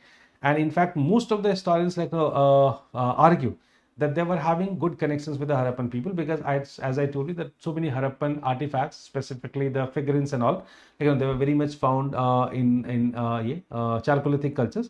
And on the other hand, I told you the copper was precisely being taken from here. So the way we find that specialized production is there, resource production is there, distribution network is there, and several workshops we have found, like, several tools we have found. So on the basis of that, we can say that their secondary economic activities was also quite sound, and like, they were dealing with everything. Matlab, craft specialization at one hand, on the other hand, like, the trading. I've already told you that Dhavlikar is talking about, like, where the diversity, the complexity in society. So he argues that one of the reason behind this, like, diverse stratification is this diversity of the society. That's how I can say ki, yes, like, all these things are being discussed by is there. It's very much there, right? Like, it is, matlab, Chalcolithic cultures, like, it's there. Fine. Okay, if we'll go for society, I think most of the things we have discussed even for society also. So if it comes to the society, Chalcolithic society, so I have already discussed about the, like, initially it was a rural society, but it had a tendency to become the urbanized society also. So as the time passed on, right, they were also moving towards that, right? D.K. Chakravarti is that person. He's saying, arguing ki how come the Chalcolithic people are moving from the rural and marginal settlements to urban and bigger complex settlements, right? Okay, I have already told you that Inam Gaon, Nabda Toli, Daimabad, these are couple of centers which are categorically indicating towards the social stratification that's being argued by Davlikar. Fine. Then we believe that kinship and clan ties, which used to be the basics of social organization initially, that must be changing later on, and some other ideas also must be coming. But then again, since, like, we do not have any literary sources, we can't say about that, right? We can say ki maybe initially we find that's like circular huts for that, and then gradually you can find that rectangular huts are being met. That was also indicating towards the increasing complexity, because circular huts always indicate towards a simple society, and in fact, like, sometimes we find that there are cluster of huts, and then in between there is a hearth. Sometimes it is indicating towards more like a tribal society, but then when you see the rectangular house with multiple rooms, that is indicating towards a basically more complex society, right? So they had even the burial practices also, right? So because basically different kind of burial practices, like, that we have found in Daimamad and in Namgaon. Okay. It seems that, like, women were very important, like, in the society, and mostly in the tribal societies, the women used to be very important, because we find that again, mother goddess had, like, the images of mother goddess we have found in multiple places. That's how we can say, like, it seems that women were important in this society. These are a couple of things that we can talk about the society of this period, right? That's all about the Chalcolithic cultures. Like nothing else is very important. So this is something that we had to discuss about this. Okay, fine. After Chalcolithic, there is another period that's called as megalithic. Since megalithic comes slightly late, megalithic is something which is coming along with the Sangam. And again, 2024, the question was there. 2021, the question was there. So you can find that earlier the megalithic never used to be very important. 14 में एक question था, ठीक है, 14 के बाद 2021, फिर 3 साल के बाद उन्होंने क्वेश्चन फिर से पूछा 2024 में, और बड़ा ऑकवर्ड सा क्वेश्चन था, ठीक है, nobody reads about studies all these thing.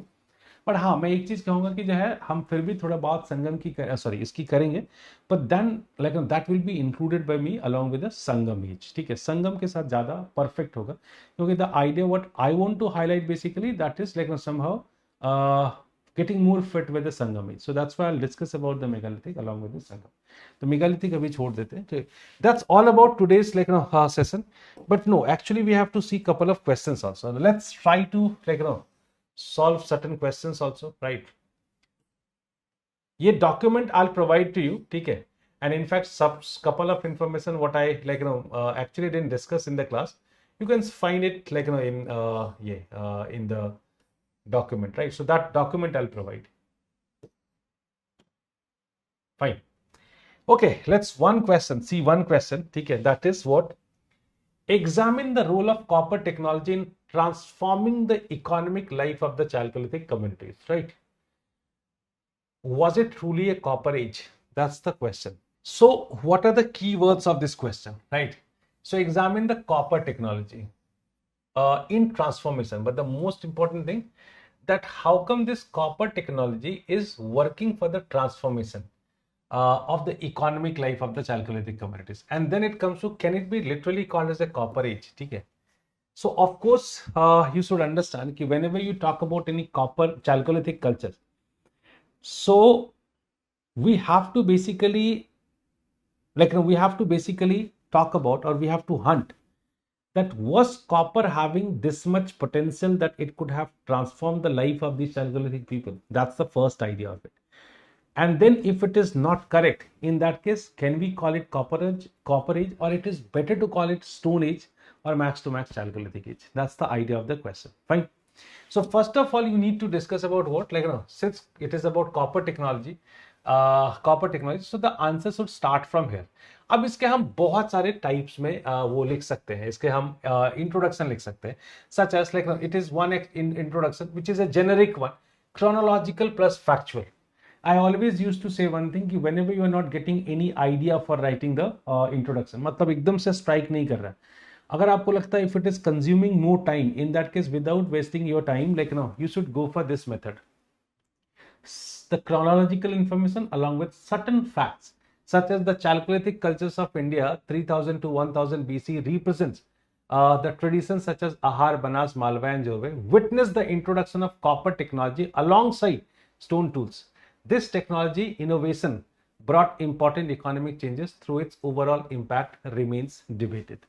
Of course, from the question itself, it is true that it must be a debate. That's why it is being asked here. Now you have mentioned it remains debated. Fine. So your job is done. So अगर आपको कुछ नहीं समझ में आ रहा है, you just went to this. You want to make it stylish, right? So how you can make it stylish? And another pattern we can follow it. So archaeological evidences based, right?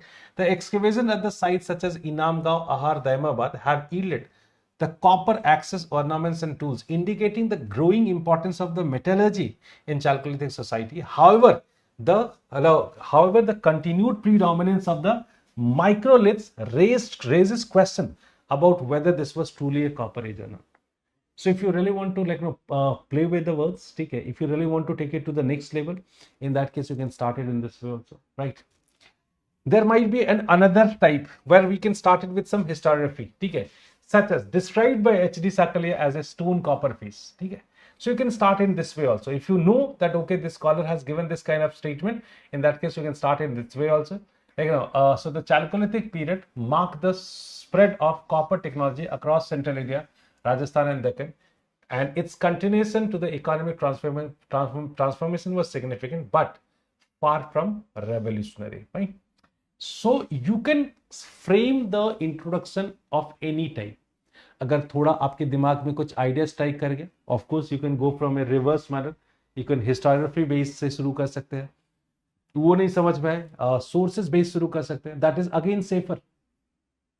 That's all again safer, right? So it may be the answers may start from the with reference to the archaeological sources or the literary sources also. Then it comes to writing the answer of this question. So basically you need to signify the copper technology and the economic transformation. So the growth of craft specialization. So what are the examples? Ultimately here you'll be writing now what are the impact of the copper that you find in different areas. So such as as you can see that growth of craft specialization. So you find that the introduction of copper has stimulated the emergence of specialized artisans, right? Archaeological excavations at Ahar, Ganeswar, Diamond have yielded copper tools, ornaments, the manufacturing debris indicating the presence of skilled metal workers. ठीक है, expansion of trade network हम पहले भी बात कर चुके कि copper was one of the important thing which was working as a commodity for the trade. Agricultural development, we find certain agricultural tools also such as axes, blades and knives. It means कि agriculture was also getting help of this copper.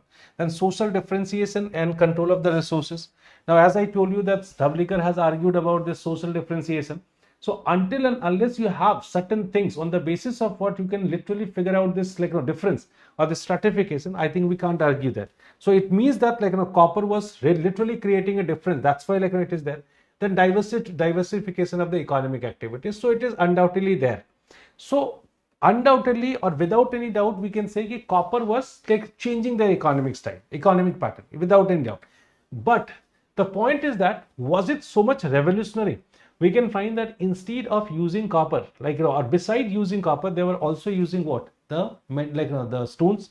So continued the dominance of the stone tools. So microliths, जिसके ऊपर पिछले साल सवाल आया था. So we find various examples from Inamgaon, Daimabad, Nevasa, where there's this this technology or this particular method was very popular among them. Scarcity of scarcity and the cost of copper. So it was not locally available, that they had been importing from outside. Limited technological impact, as SD Sakali argues, it was technology was not so much advanced that ultimately it could have transformed their life altogether. Regional variation you can find. If you'll go to Ahar Banas, which is where it was closely there. At that point of time, you can find that they had been using more copper. But then the areas which were slightly far from this Ahar Banas, there you cannot find that so much frequent usage was there of copper. And that's how these people yet continued relying on what? Stone. And that's the reason because of what? They had to get this expertise जो पिछले साल पूछा था, and that's how it is, right? So you'll be saying कि of course copper is there, but then it was not that much revolutionary as such, ठीक है? So that would be your conclusion. That's how you'll be concluding. The copper is there, certain impacts are also there, but then it was not revolutionary. That's how it. Okay, there is another question कि Buddhist literature provides an alternative perspective to the Brahminical tradition in the reconstruction of ancient Indian history. Examine. Fine. So now undoubtedly it is writing about two parts. First of all, if you'll see the question, so Buddhist literature provides an alternative perspective. That's very important. It's alternative perspective to the Brahminical tradition in the reconstruction of ancient ancient India. Ancient Indian history. Examine. Fine. So again, you should understand that this question is basically asking कि Brahminical, Buddhist literature. Now, Buddhist literature